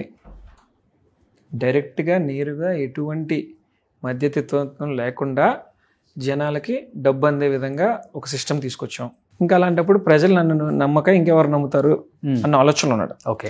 రెండోది, కోవిడ్ లాంటి విపత్తికరమైనటువంటి పరిస్థితుల్లో నాకు తెలుసుండగా యావత్ భారతదేశంలోనే కాదు మొత్తం ప్రపంచంలో ఆంధ్ర రాష్ట్రంలో అందించినటువంటి వైద్య సేవలు బహుశా ఇంకెక్కడ అందుండున్నా. ఓకే. ఒక కిట్ల విషయంలో కానీ, టెస్టింగ్ల విషయంలో కానివ్వండి, వాలంటీర్లు ఇంటికి వెళ్ళి మరి వాళ్ళ మీద తీసుకున్నటువంటి శ్రద్ధ కానివ్వండి, అది ఇంకెక్కడ జరగదు. అంత గొప్పగా వైద్య సేవలు అందించినా సరే మేము ఈ రోజున ఓటమికి తలదించుకోవాల్సి వచ్చింది. ఇవన్నీ ఏంటంటే జగన్ గారు చేసినటువంటి మంచి ఏదైతే ఉందో దాని మీదే దృష్టి పెట్టుకుంటాడు కదా. సహజంగా ముఖ్యమంత్రిగా ఉన్నప్పుడు నెక్స్ట్ ఏం జరగాలి, ఈ నెల అమ్మఒడి పడింది, నెక్స్ట్ నెల ఏం పడాలి, కాపు నేస్తం పడాలి, ఇంకో నెల ఇంకా ఆ మైండ్ సెట్లోనే ఆయన నాకు తెలిసి బహుశా 5 సంవత్సరాలు గడిపేసి ఉంటాడు ఆయన. మీరు ఒక మాట అన్నారు ఫస్ట్లో, కాపు కులం అనేది రాజ్యాధికారం చేపట్టకపోయినా రాజ్య స్థాపనకు మటుకు ఆ కులం అనేది చాలా పవర్ఫుల్ ఆంధ్రప్రదేశ్లో. కేవలం ఆయన తిట్టారన్న ఆ కోపంతో ఈసారి ఎట్లయినా కానీ మన ఉనికి చాటుకోవాలన్న ఉద్దేశంతో ఓట్లు వేసారంటారా? 200%. లేకపోతే 200%. అందులో ఎటువంటి సందేహం లేదు. అందులో ఎటువంటి సందేహం లేదన్న. ఎందుకంటే రాజకీయంగా దూషించడం వేరన్నా, వ్యక్తిగతంగా ఇంట్లో వాళ్ళని తిట్టడం అదిను జనరల్ పబ్లిక్ డైజెస్ట్ చేసుకోలేకపోయాను. ఈ రోజున ఒక మాట చెప్తున్నా, మీరు అన్నది వాస్తవం. రాజ్యాధికారం ఎప్పుడు వస్తుందో తెలియదు కానీ ఖచ్చితంగా ఎప్పటికైనా రాజ్య స్థాపనకి అయితే ఎప్పుడూ కూడా కాపులు అనేటటువంటి కులం కావాలి, వాళ్ళ పాపులేషన్ ఎక్కువ కాబట్టి. కానీ మా వరకు వచ్చేటప్పటికి ఎలా ఉంటుందంటేనా, ఈరోజు నేను ఇక్కడ కూర్చొని మాట్లాడగలుగుతా ఉన్నాను అంటే దానికి కారణం మొదటిది నేను జక్కంపూడి రామ్మోహన్ రావు కొడుకుని అవటం. రెండో బలమైనటువంటి కారణం నా దళిత స్నేహితులు. నాతో ఉన్నటువంటి స్నేహితులందరూ కూడా మ్యాక్సిమం దళితులు, వెనుకబడినటువంటి కులాలకు సంబంధించినటువంటి వ్యక్తులే. మేమేం కులాలు చూసుకుని స్నేహం మొదలెట్లేదు. మా స్నేహం మొదలైన తర్వాత మాకు తర్వాత తెలుసుకున్నాం అనమాట మేము ఏ కులం ఉన్నది. ఎందుకంటే చదువుకున్న వయసు నుంచి అందరం స్నేహితులం కనుక. ఫస్ట్ నుంచి క్యాస్ట్ ఫీలింగ్ లేదు మీకు? ఫస్ట్ నుంచి అసలు ఏం లేదన్న. ఓకే. స్టిల్ ఈ రోజుకి లేదు మనకి. నేను కేవలం విశ్లేషణ వరకు చెప్పగలుగుతాను తప్ప నేనేమి ఎక్కడ నేను ఈ కులమే గొప్పది ఇదే నేను ఎక్కడ మాట్లాడినా. అంతవరకు వస్తే కనుక నేను ఎన్నో సందర్భాల్లో చెప్పాను, మళ్ళీ భవిష్యత్తులో అయినా నాకు బలం అవుతుందని కోరుకుంటానన్నా. నా తండ్రి 3 సార్లు ఎమ్మెల్యే అయ్యాడన్నా, మా అన్నయ్య ఎమ్మెల్యే అయ్యాడన్నా, మా అమ్మగారికి 2 సార్లు సీట్ వచ్చిందన్నా, పూర్తిగా మా వెనకాల నిలబడింది ఎస్సీ బీసీ కులస్తులే ఎక్కువ శాతం. అనేది ఏంటంటే అన్న, ఒక విశ్లేషణ నా మనసుకు అనిపించింది మాత్రమే చెప్తున్నా. కాపుల విషయంలో పార్టీ ఎక్కడో స్కిప్ అయ్యాం. మేము కాపు నేస్తం ఇస్తున్నాం కదా, కాపులు సాటిస్ఫై అయ్యారేమో అని అనుకున్నాం. వాస్తవానికి అది కాదు. వాస్తవానికి ఏంటంటే ఈ పవన్ కళ్యాణ్ గారిని వ్యక్తిగతంగా దూషించడం, వారి ఇంట్లో ఆడపిల్లలను కూడా తిట్టడం డైజెస్ట్ చేసుకోలేపారు. ఎప్పుడు రియలైజ్ అయ్యారు ఇది ఓడిపోయాక? వాస్తవం మాట్లాడినా అంటే తెర వెనక జరిగినవి కూడా ఇప్పుడు చెప్తాను నీకు. ఓకే. నేనైతే అప్పుడే రియలైజ్ అయినాను. 100% ఆ క్షణమే మేము మా నాయకులు చెప్పుకునే వాళ్ళం. ఇది ఎలాంటి పరిస్థితి అంటే అన్నది మాకు 2009 నుంచి 2014 వరకు గెలిచినటువంటి కాంగ్రెస్ పార్టీ ఎంపీలు ఎవరైతే ఉన్నారో ఆంధ్ర రాష్ట్రానికి సంబంధించి, అంటే ఉత్తరాంధ్రకి, రాయలసీమకి, మా గోదావరి జిల్లాకి సంబంధించినటువంటి ఎంపీలు ఎవరైతే ఉన్నారో అందరూ సోనియా గాంధీ గారి దగ్గర మొరాయించుకునేవారు. అసలు విడదీయద్దు రాష్ట్రాన్ని, విడదీస్తే ఖచ్చితంగా ఇక్కడ కాంగ్రెస్ పార్టీకి ఇంకా భవిష్యత్ అనేది ఉండదు, జీరో అయిపోతుంది ఇక్కడ అని చెప్పినా సరే ఇంకా ఆ రోజున ఆపలేని పరిస్థితి కదా. కాంగ్రెస్ పార్టీకి వ్యతిరేకంగా మాట్లాడారు ఆ పార్టీలో ఉంటూ. వాళ్ళు చేసే పోరాటం అంతా వాళ్ళు చేస్తూ ఉండేవారు. మాది అంతా అందరికీ చెప్తాం, మేము ఎప్పటికప్పుడు చెప్పేవాళ్ళం ఆ పవన్ కళ్యాణ్ గారిని ఏం అనకండి అంటే మీరు చెప్తే స్టేజ్ లో ఉన్నారు ఈ రోజున. నేను కాదు, అలాగే చాలా మంది చెప్పారు, నేను ఒక్కనే కాదు. ఇప్పుడు జగన్మోహన్ రెడ్డి షాడోని చూడటానికే ఎమ్మెల్యేలు మంత్రులు భయపడతారు అనేది బయటకు ఎప్పుడో వచ్చింది. అక్కడ జయలలిత, ఇక్కడ జగన్మోహన్ రెడ్డి అంట అనేది జనంలో బాగా నానిపోయింది. అలాంటిది జగన్మోహన్ రెడ్డి ఒక 5-6 లీడర్ని కంట్రోల్ చేసుకోలేకపోయారా? ఒక రోజా కావచ్చు, అనిల్ యాదవ్ కావచ్చు, నాని కావచ్చు, నేను ఈ పేర్లే వాడలేదన్నా, వీళ్ళని కంట్రోల్ చేసుకోలేకపోయారా? ఒకవేళ చేసినా కానీ వీళ్ళు లెక్క చేయలేదా? అదే అన్న, ఇప్పుడు ఎలా ఉంటుందంటన్నా, తెలుగుదేశం పార్టీ వాళ్ళు ఎప్పుడు కూడా ప్రమోషన్లో సక్సెస్ అవుతారు. ఏదైనా ప్రచారంలో వాళ్ళకి మించిన వాళ్ళు ఎవరు ఉంటారు. వాళ్ళు మమ్మల్ని ఏమేమి తిట్టారో ఏ రోజు బయటికి రాలే, మాకు తెలిసేలా తిట్టారు, మా చుట్టుపక్కల ఉన్న వాళ్ళకి తెలిసేలా తిట్టారు, ఎంత పర్సనల్గా తిట్టాలో అన్నీ తిట్టారు. కానీ మేము మా పార్టీకి సంబంధించిన వాళ్ళు ఎవరైనా ఒకడు నోటి దురుసుగా మాట్లాడితే దాన్ని మాత్రం ప్రపంచం మొత్తం తెలిసేలాగా ప్రమోట్ చేశారు వాళ్ళు. వంశీ అయినా, కొడాలి నాని అయినా పదజాలం వాడే పదజాలం ఇది కాదు, ఇలా మాట్లాడకూడదు అని మీ అధినేత చెప్పుకునే దాంట్లో ఫెయిల్ అయ్యారన్నా, లేకపోతే చెప్పినా వినలేదు అసలు వీళ్ళు? ఏదైతే అయింది, మేము లేని పార్టీ లేదు, మాలాగా మాట్లాడేవాడు ఎవరున్నాడు ఈ పార్టీలో, తప్పులు చేయలేదన్నా, అదే స్థాయికి వెళ్ళిపోలేదా వీళ్ళు? అదే అడుగుతున్నా. మరి వాళ్ళు చేసినప్పుడు వాళ్ళు ఏమైనా కంట్రోల్ చేయగలిగారా? తెలుగుదేశం పార్టీ వాళ్ళు జగన్మోహన్ రెడ్డి గారి మీద రోజు తిడుతున్నప్పుడు, జగన్మోహన్ రెడ్డి గారి వ్యక్తిగత జీవితం కోసం మాట్లాడినప్పుడు, అప్పుడు మరి వాళ్ళు కంట్రోల్ చేయలేపారా? ఏ పార్టీలో అయినా ఒక నాయకుడు తన వరకు వచ్చేవి కొంత ఉంటాయి, తను ప్రతిఘటించేవి, తను తిట్టేవి, అవన్నీ కూడా 4 గోడల మధ్యలో జరుగుతాయి. అవి బయటికి రాలేదు మా కర్మకంతే. ఇప్పుడు వాళ్ళు తిట్టారని, ఇంకోటి ఏంటంటే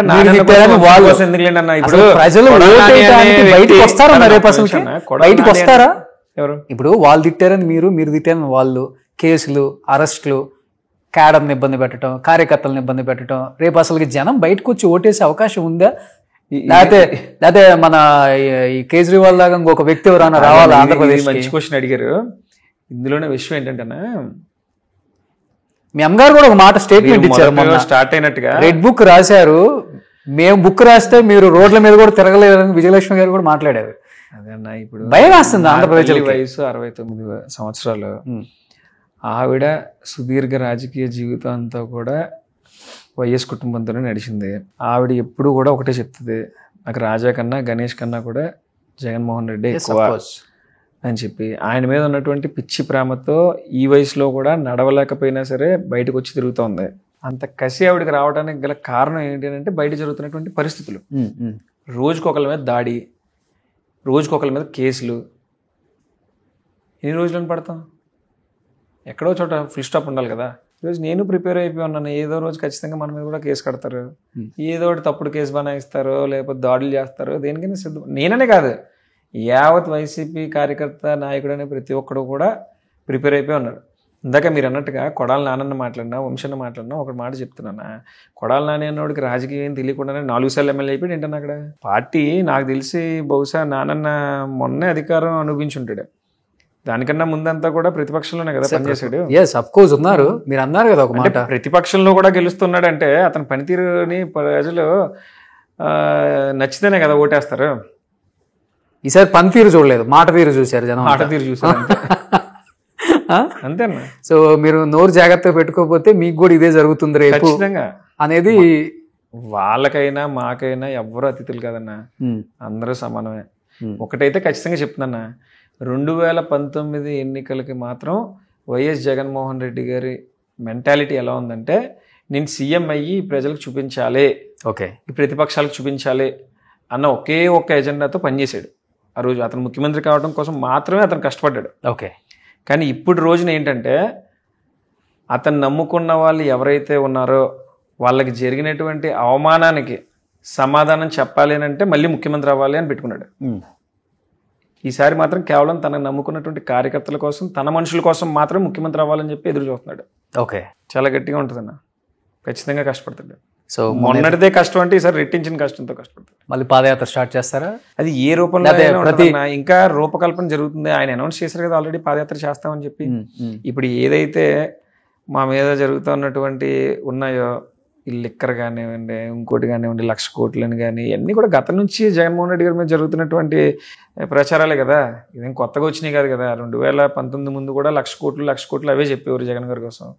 ఇప్పుడు కొత్త ఏమన్నా చెప్తున్నారేంటి?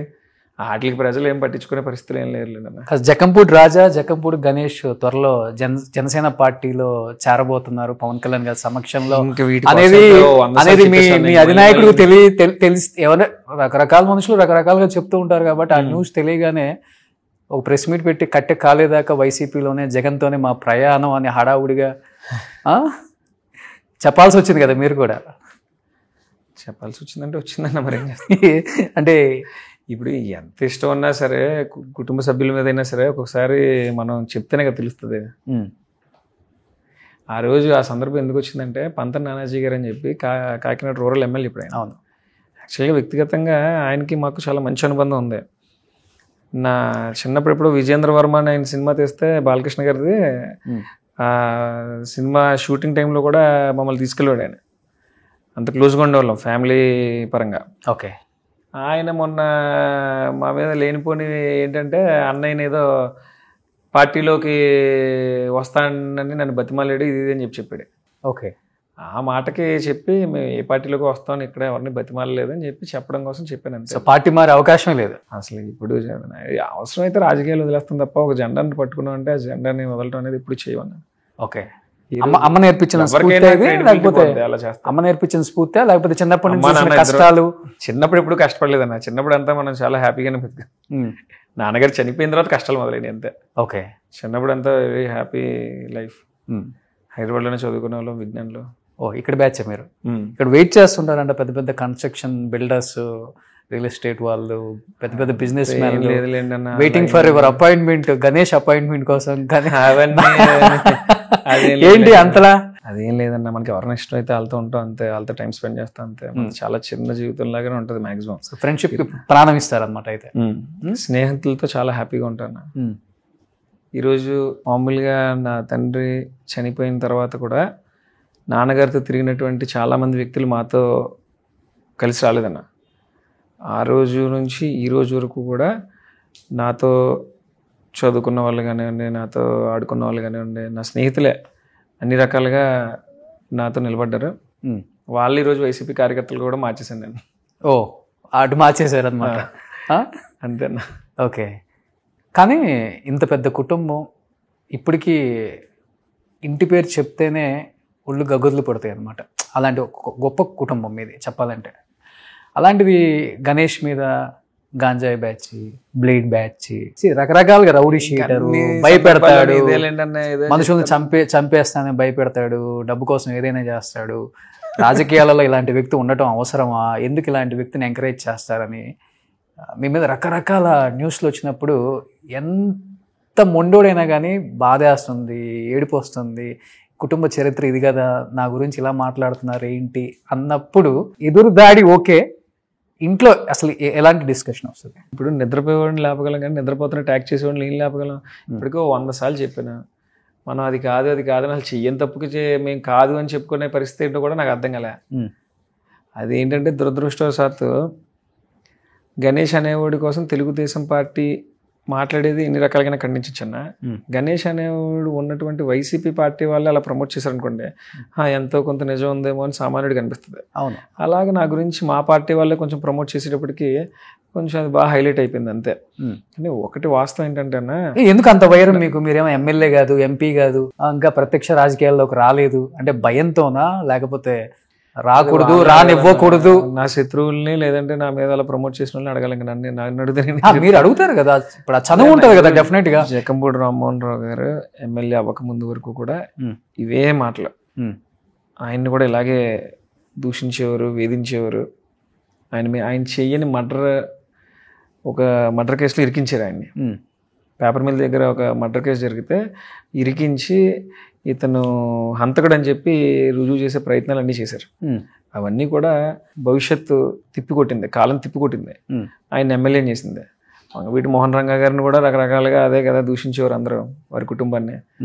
కట్ చేస్తే ఈ రోజున ఆంధ్ర రాష్ట్రంలోనే ఒక చెరగని ముద్ర వేసుకొని చనిపోయినటువంటి నాయకుడు ఆయన.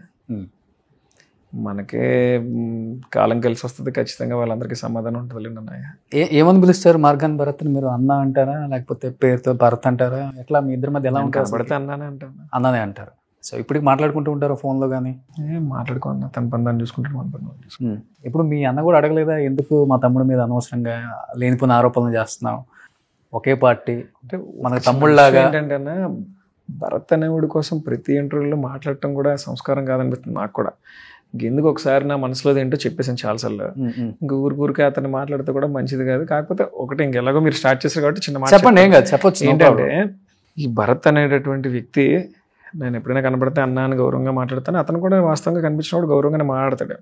నాకు తెలిసి నాకున్న పూర్తి అవగాహన ప్రకారం అయితే ఇతనికి పాపం కేడర్ లేక ఒక 2-3 నమ్మాడు. వాళ్ళే అతను అలా రాంగ్ ట్రాక్లోకి నడిపిస్తున్నారేమో అని నాకు అనిపిస్తుంటుంది. ఓకే, అంతే.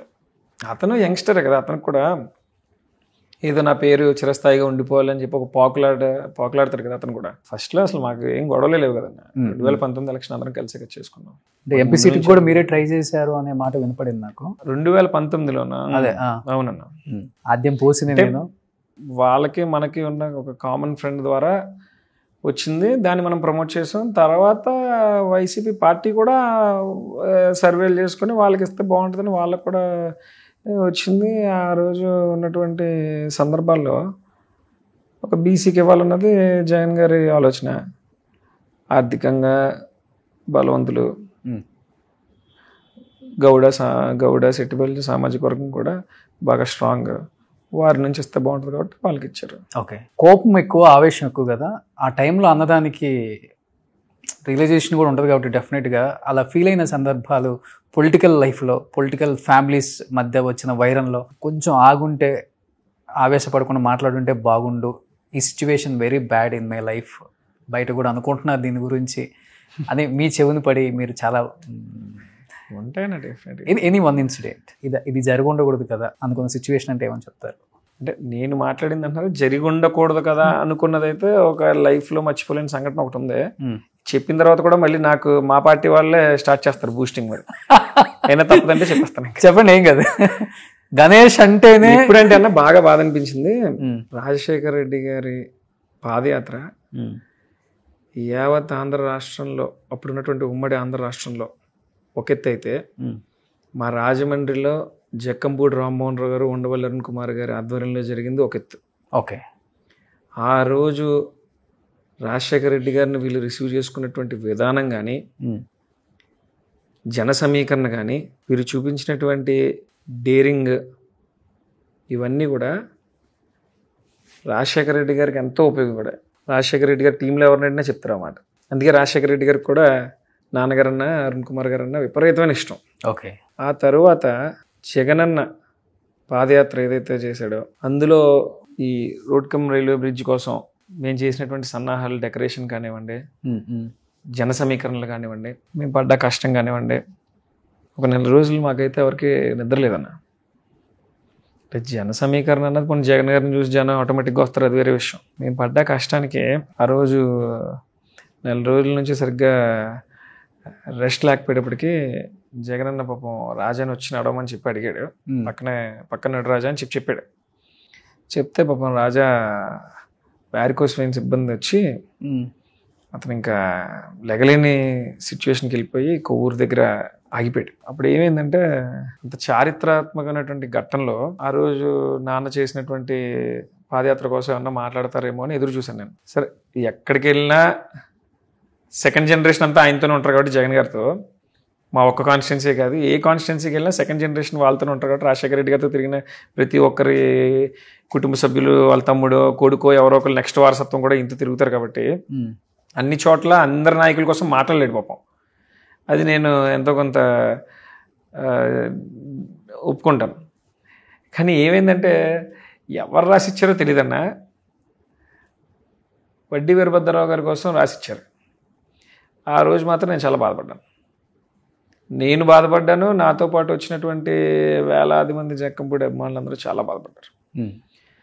జక్కంపూడి రామ్మోహన్ రావు గారి కోసం మాట్లాడకపోయినా పోనీ ఎంతో కొంత మనం డైజెస్ట్ చేసుకుందాం. మరి రామ్మోహన్ రావు గారి ప్రత్యర్థి వడ్డీ వీరభద్రరావు గారు, ఆయనతో జీవితకాలం పోరాడాడు, ఆయన మీద 2 ఎలక్షన్లకు వెళ్ళాడు, 3 ఎలక్షన్లు ఉన్నాయి ఆయన మీద. అలాంటి వడ్డీ వీరభద్రరావు గారు కోసం జగన్ గారు ఇంత చారిత్రాత్మకమైనటువంటి ఘట్టంలో మాట్లాడాడు ఏంటని చెప్పి ఆ రోజు మేము అందరం బాధపడ్డాం. ఓకే, సో అదొకటి ఎప్పుడు అనిపిస్తుంటుంది. అది చాలా బాగా బాధాకరమైనటువంటి విషయం, కానీ ఇంకా అంతకు మించి పెద్ద. ఇన్ కేస్ పాలిటిక్స్లోకి రాకపోతే ఏంటి అంబిషన్ ఏమయ్యే వాళ్ళు అసలు మీరు? అంటే వాస్తవంగా మాట్లాడంటే ఇప్పుడు కూడా మనం ఫుల్ టైం పొలిటీషియన్స్ ఏం కాదన్న, సందర్భాలు తీసుకొచ్చేస్తున్నాయి మన అలా పరిస్థితులు. అదేలే, ఇప్పుడు ఏదో విషయం జరుగుతుంది, అక్కడ మనకు కావాల్సిన ఉంటాడు, వాడి కోసం స్టేషన్కి వెళ్ళాల్సి వస్తుంది, లేదంటే ఎవరికి మరో ఆఫీస్లో సర్టిఫికెట్లు కావాల్సి వస్తాయి. ఇలా ఏదో ఒకటి అది మనల్ని డిమాండ్ చేస్తుంది ఆ పరిస్థితి, అంతే మనల్ని అక్కడికి వచ్చేలాగా. ఇది కాకుండా ఏంటి ఇంకా బిజినెస్లు మామూలుగా అంటే కాలేజ్ ఉందన్న, అన్నయ్య చూసుకుంటాడు. ఓకే, మన అన్న ఉంటే ఇంకా ఏదో చిన్న చిన్న రియల్ ఎస్టేట్ అది చేసుకుంటుంటాం అంత. ఎక్కడైనా హైదరాబాద్లో చేస్తారా? ఇప్పుడు వ్యాపారం ఎక్కడ బాగుంటే అక్కడ చేస్తా అన్నాను, మరి అంత గుచ్చుగుచ్చాడు దేని హైదరాబాద్ లో కావాలంటే హైదరాబాద్ లో ఎక్కడ బాగుందంటే అండమాన్ చేయలేం కదా. అండమాన్లో బాగుంటే అక్కడికి వెళ్ళి చేస్తే తప్పే ఉందన్న. అండమాన్లో వ్యాపారం కలిసి వస్తుందంటే అండమాన్ వెళ్ళడానికి ఇబ్బంది ఏంటి? మొన్నే మా కజిన్స్ అందరూ కంబోడియా వెళ్ళారు, బాగుందంటే అక్కడ అంటే వెళ్తారు. ఇంకా వ్యాపారం ఏదైనా మా వాళ్ళు కొంతమంది కెన్యా వెళ్ళి అగ్రికల్చర్ చేస్తున్నారు, ఏముంటుంది ఇంకా. ఓకే, సహజం కదన్నా, వ్యాపారం వేరు రాజకీయం వేరు. ఒకప్పుడు రాజకీయంలో జరిగేది, ఇప్పుడు వ్యాపారస్తులు ఎవరైతే ఉన్నారో వాళ్ళు రాజకీయంలోకి వచ్చి రాజకీయ ముఖ చిత్రాన్ని మార్చేస్తున్నారు వీళ్ళు. అది సినిమాలో 20 కోట్లు ఖర్చు పెడతారంటే నేను 50 కోట్లు ఖర్చు పెడతాను, నాకు సీట్ ఎందుకు ఎవరైనా అడుగుతున్నారు. ఈసారి 100కి వెళ్ళిపోయిద్దాం ఎమ్మెల్యే కంటెస్ట్ చేయాలంటే ఏపీలో. మొన్నే వెళ్ళిపోయింది అనుకోండి, అది వేరే విషయం. చాలా అదైతే మారాలన్న. మొన్న ఎంత అయింది రాజా గారికి? మొన్న ఎంత అయింది అన్నా? ఏంటన్నా ఇది నువ్వు అన్న? మాకు వచ్చేటప్పటికి ఎలా ఉంటుందంటే అన్న, మాకు ఆ ఎలక్షన్ ఒక్కటే మైండ్లో ఉంటుందన్న. ఇంకా రేపేంటి అన్నది ఆలోచించండి రాజా కానీ నేను కానీ. ఓకే, మాకు రేపేంటి అన్నది ఆలోచించాం. ఇంకా ఆ క్షణం ఖచ్చితంగా ఓటు పడాలి అంటే ఏదైనా మనకి దానికి సంబంధించి ఆర్థికంగా ఏమన్నా ఖర్చు పెట్టాల్సి వస్తే చేయాలి అంతే. ఇంకా అక్కడ మా కార్యకర్త అన్నవాడు ప్రత్యర్థి ముందు డబ్బు కోసం తలదించుకోకూడదు. అదే అఫ్ కోర్స్ అదే పెట్టుకుంటాం. మీకు వెనక కావాల్సినంత ఉంది కాబట్టి రేపేంటి అని అనిపించదు. కానీ చెప్పారు ఇప్పుడు బత్తులు బలరామకృష్ణ గారు ఏంటని ఆలోచించమని, బత్తులు బలరామకృష్ణ గారు నిన్న ఒక స్టేట్మెంట్ చూశారు కదా, అసలుకి మొత్తం అప్పులు అయిపోయినాయి, బ్యాంకులో కూడా 18-19 కోట్లు అప్పులు అయిపోయినాయి నాకు అని క్లియర్. పాపం ఆయన చాలా బాధపడుతూ ఏదో ఒక స్టేట్మెంట్ కూడా ఇచ్చారు కదా. వాస్తవంగా ఒక మాట చెప్తానన్నా, బత్తులు బలరామకృష్ణని కాదు, నువ్వు ఓపెన్గా మాడుకుంటే ఏ ఎమ్మెల్యే పరిస్థితి అయినా అంతేనా. ఓకే, ఏ ఎమ్మెల్యే అయినా ఈ వ్యవస్థ మారకపోతే అక్కడ ప్రజల మీద దృష్టి పెట్టడం, లేదంటే జరగవలసినటువంటి అభివృద్ధి మీద దృష్టి పెట్టడం ఖచ్చితంగా సన్నగిలుతుంది. ఎలక్షన్కి ఇంత తీసి ఆస్తులు అమ్మి తీసుకొచ్చి రాజకీయం చేస్తూ ఉన్నారని అంటే వాళ్ళ కుటుంబాలకి ఏం చెప్పుకుంటారు, రేపు వాళ్ళ పిల్లం బిడ్డలకి ఏం పెడతారు. బలరామకృష్ణ అనేవాడు మామూలుగా ఆయనకి సూటబుల్ పార్టీ అది జనసేన. ఎందుకని? యాక్టింగ్లో కళ్యాణ్ గారు సరిపోరు, అంత అత్యద్భుతంగా యాక్ట్ చేస్తాడు. ఆ యాక్టింగ్ ముందు ఇంకెవరు సరిపోలేదు. మీ స్కూల్ నుంచి వచ్చినవాడే కదా, అందుకే అంత పక్కగా చెప్తున్నాను యాక్టింగ్ బాగా వచ్చినాయి. మరి అప్పుడు మీకు కూడా వచ్చినట్టేనా? అలా కదన్నా, మన దగ్గర సెట్ అవ్వలేదు అని అంటే దాని అర్థం ఏంటి? యాక్టింగ్ మనం కాదు, మేము రియల్గా ఉంటాం కాబట్టి మేము సెట్ అవ్వట్లేదు. వేరే చోట సెట్ అవుతున్నాడు అని అంటే అక్కడ యాక్టర్స్ బాగున్నారని చెప్పి అక్కడ అర్థం చేసుకోవచ్చు అనమాట. ఒక్క విషయం, ఇంకో జన్మ ఎత్తినా సరే జక్కంపూడి రాజా అన్నవాడికి బత్తుల బలరామకృష్ణ అన్నవాడికి పొంతన ఉండదు. గెలుపు ఓటములు అనేవి సర్వసహజం. అది మహానుభావుడు డాక్టర్ బిఆర్ అంబేద్కర్ గారు లాంటి ఆయనే ఓటమి చెవి చూశాడు. చరిత్రలు ఎన్ని తరాలు మారినా, ఎన్ని యుగాలు మారినా ఖచ్చితంగా మాడుకునేటువంటి వ్యక్తి డాక్టర్ బిఆర్ అంబేద్కర్ గారు. ఎంతమందికైనా స్ఫూర్తిదాయకం, సమాజం ఎలా నడాలో కూడా చూపించినటువంటి దిక్సూచి ఆయన. అలాంటి ఆయనకే ఓటమి తప్పలేదు. మేమెంతన్నా ఆయన కాలి గోటికి సరిపోయినటువంటి వ్యక్తులు. ఏం చదువుకున్నారు మీరు? నేను డిగ్రీ చేశాను. డిగ్రీ డిస్కంటిన్యూ ఫినిష్ చేశారు? డిస్కంటిన్యూ ఏం కాదులేండి, ఫినిష్ చేశారు. బీకామా? ఓకే. ఇప్పుడు మీరు కానీ మరి అంత దూరం వద్దులే, ఫిజిక్స్ కెమిస్ట్రీ లాంటి ఉంటాయి. నా బలరామ కృష్ణ గారు మాట్లాడేటని కాదు, కానీ ఖచ్చితంగా ఏ ఎమ్మెల్యే పరిస్థితి అయినా అదే అన్న, అది వాస్తవం. అతను చెప్పే అంత పరిస్థితుల్లో ఉన్నారో లేదో నాకైతే తెలియదు, కానీ ఒక శాతం వరకు, కొంత శాతం వరకు ఖచ్చితంగా ఏ ఎమ్మెల్యే అయినా ఇబ్బందులు పడుతున్నాడు. అది గెలిచిన ఎమ్మెల్యేనే ఇబ్బంది పడుతున్నాడు, ఓడిపోయిన ఎమ్మెల్యేనే ఇబ్బంది పడుతున్నాడు. ఓడిపోయిన ఎమ్మెల్యే ఇంకా తప్పదనుకోండి. ఏంటంటే ఒకటే డిఫరెన్స్ అన్న, గెలిచినోడికి ఓడిపోయినోడికి. గెలిచినోడిని అప్లోడ్ అంటే డబ్బులు అడగడాడు. ఈ 5 ఏళ్ళు ఏదో పని చేయించుకుందాం కదా అని ఎదురు చూస్తుంటాడు. లక్క బాగున్నోడికి పని అవుతుంది, లక్క బాగున్నోడికి 5 ఏళ్ళు గడిచిపోద్ది. ఓడిపోయినోడికి ఏంటంటే నెక్స్ట్ డే పొద్దున్న నుంచి స్టార్ట్ అయిపోతాయి ఫోన్ కాల్స్. ఓకే. ఇంకా ఇంటి దగ్గర మనుషులు పెట్టడం, ఫోన్ కాల్స్, ఓకే, వాళ్ళు తరవడం. ఈ రోజు వైసీపీలో ఓడిపోయిన ప్రతి ఎమ్మెల్యే పరిస్థితి అదే. ఇప్పుడు డీలిమిటేషన్, గెలిచిన ఎమ్మెల్యేల పరిస్థితి కూడా అదే. ఓకే. ఈసారి డీలిమిటేషన్ వస్తే మీరు కూడా దిగుతారు కాబట్టి మైండ్లో పెట్టుకున్నారా? 100, 200 ఉంటేనే ఈసారి దిగుదాం ఎలక్షన్స్లోకి, అదే కష్టం. అందుకనే రియల్ ఎస్టేట్ కొంచెం గట్టిగా చేస్తున్నారు ఇప్పుడు. నేను ఇందాక మీకు చెప్పినట్టు నా ధైర్యం అంతా నా స్నేహితులన్న. అంతే, సీట్ ఇచ్చిన దగ్గర నుంచి ఇంకా వాళ్ళే చూసుకుంటారు. పెద్ద పెద్దలు ఉన్నారు అయితే. అన్నా ఎవడో వచ్చి డబ్బున్నవాడు వచ్చి 10 కోట్లు ఖర్చు పెడితేనో 20 కోట్లు ఖర్చు పెడితేనో వీడికి ఇంకా బోల్డ్ ఉంది కదా అనుకుంటారు. అది పబ్లిక్లో స్పందన రాదన్న. నా కోసం కొంతమంది స్నేహితులు ఉన్నారు, రెంటెడ్ హౌస్లో ఉంటారు. పేర్లు చెప్పచ్చా? ఎదురుకున్నాడు కదా మా సతీష్ అన్న. ఓకే. మా కులం కాదు, రెంటెడ్ హౌస్లో ఉంటారు. ఓకే. వాళ్ళ ఆదాయాలు ఏమన్నా ఉంటే కనుక వాళ్ళ కుటుంబం నడిపించుకోవడానికి ఉంటాయి, సరిపోద్ది. కష్టం ఉండదు, నష్టం ఉండదు. అలాంటి వాళ్ళు వచ్చి నాకు సీట్ వచ్చిందంటే ₹1,00,000 తీసుకొచ్చి పెడతారు. ఓకే. అది ప్రజల్లో స్పందన వస్తుంది. ఎవడో డబ్బున్నోడు వచ్చి 100 కోట్లు ఖర్చు పెట్టిన స్పందన కదన్న. ఇలాంటి వాళ్ళు వచ్చి చెప్తే ప్రజల్లో ఖచ్చితంగా ఇతని మీద నిజమైన అభిమానులు ఉన్నారు అని అంటే ఇతని మనసు మంచిదని మన వెనకాల తిరుగుతారు. మిమ్మల్ని అన్నారన్న బాధతో రాజా గారు ఒక స్టేట్మెంట్ నేను ఎప్పుడు పాతప్పుడు చూశాను. గణేష్ ఒక సెంటర్కి వచ్చి నిలబడి ఒక ఫోన్ చేస్తే గంటలో 1000 మంది వస్తారు, ఒక 2 గంటలు టైం ఇస్తే 10,000 మంది వస్తారు, అది గణేష్ సత్తా, గణేష్ అది సంపాదించుకున్నాడు అని. అంటే ఏ సందర్భంలో అనాల్సి వచ్చింది? మాట నాకు గుర్తుంది కానీ ఏ సందర్భంలో నాకు సరిగ్గా గుర్తులేదు. ఒకటే అన్న, నాన్న రామ్మోహన్ రావు గారి దగ్గర నుంచి కూడా జన సమీకరణ మాకు అలవాటే.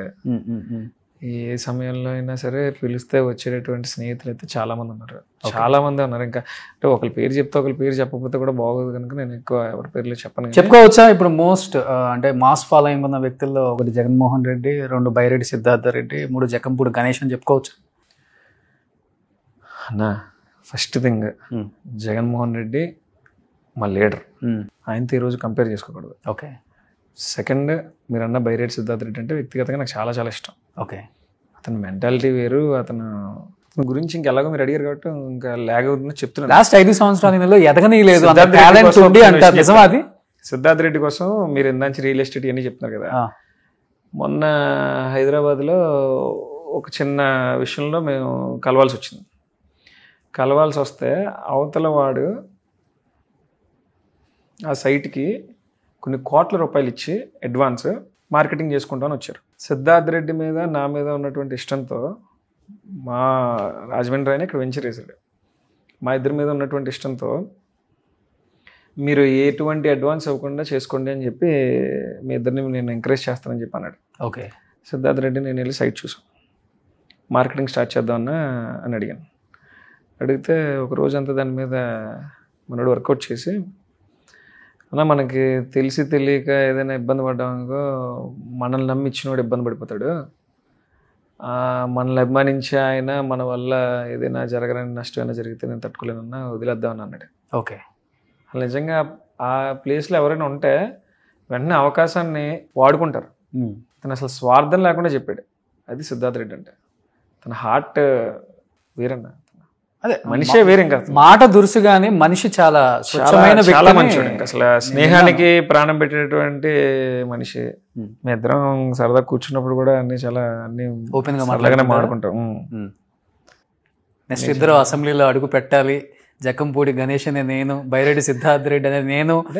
డెఫినెట్ గా చెప్పాలేనంటేనా, నాకు నేను ఎవరైనా కావాల్సిన వాళ్ళ దగ్గర తగ్గించుకోవడం నేనేం మొహమాట పడినా సిగ్గుపడినా. సిద్ధార్థ్ రెడ్డి అన్నవాడు ఈరోజు 2 రాష్ట్రాల్లో చాలా క్రేజ్ ఉన్నవాడు. సిద్ధార్థ్ రెడ్డి ఒక రకంగా నాకు ఇన్స్పిరేషన్ తప్ప నేను సిద్ధార్థ్ రెడ్డితో కూడా కంపేర్ చేసుకున్నాను. సిద్ధార్థ్ రెడ్డి ఖచ్చితంగా నాకన్నా చాలా ఎక్కువ క్రేజ్ ఉన్నాడు, చాలా ఫాలోయింగ్ ఉన్నవాడు. నేను ఎప్పుడు రాజమండ్రి, రాజనగరం, రాజమండ్రి రూరల్ ఈ 3 నియోజకవర్గాల్లో నాతో ఉన్న స్నేహితులతోని, మా వైసీపీ పార్టీ వాళ్ళతోని సరదాగా గడిచిపోద్ది నాకు రోజులు. అంతే.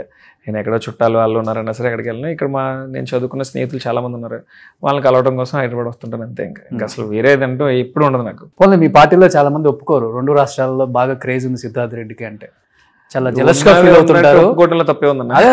అదే మీరు ఏజ్ గ్రూప్ సేమ్ కాబట్టి ఈజీగా ఒప్పుకుంటారు కదా, యాక్సెప్ట్ చేస్తుంది. ఎందుకంటే ఆ క్రేజ్ నాకన్నా కూడా వయసులో సిద్ధార్థ్ చిన్నోడు అనుకుంటా, చాలా చిన్నాడు. మరి ఎంతమంది ప్రభావితం చేశాడంటే అతనికి ఎన్నో ఆలోచనలు ఉంటే, బయట కూడా ఒక టాక్ ఉంటుంది కదా, మేబీ ఇంత టాలెంట్ ఉండబట్టే వైసీపీలో ఇతను తొక్కేశారు, లేకపోతే ఎక్కడో ఉండాల్సిన వ్యక్తి కదా ఆయన. ఒక శాప్ చైర్మన్ ఇచ్చి కూర్చోబెట్టారు.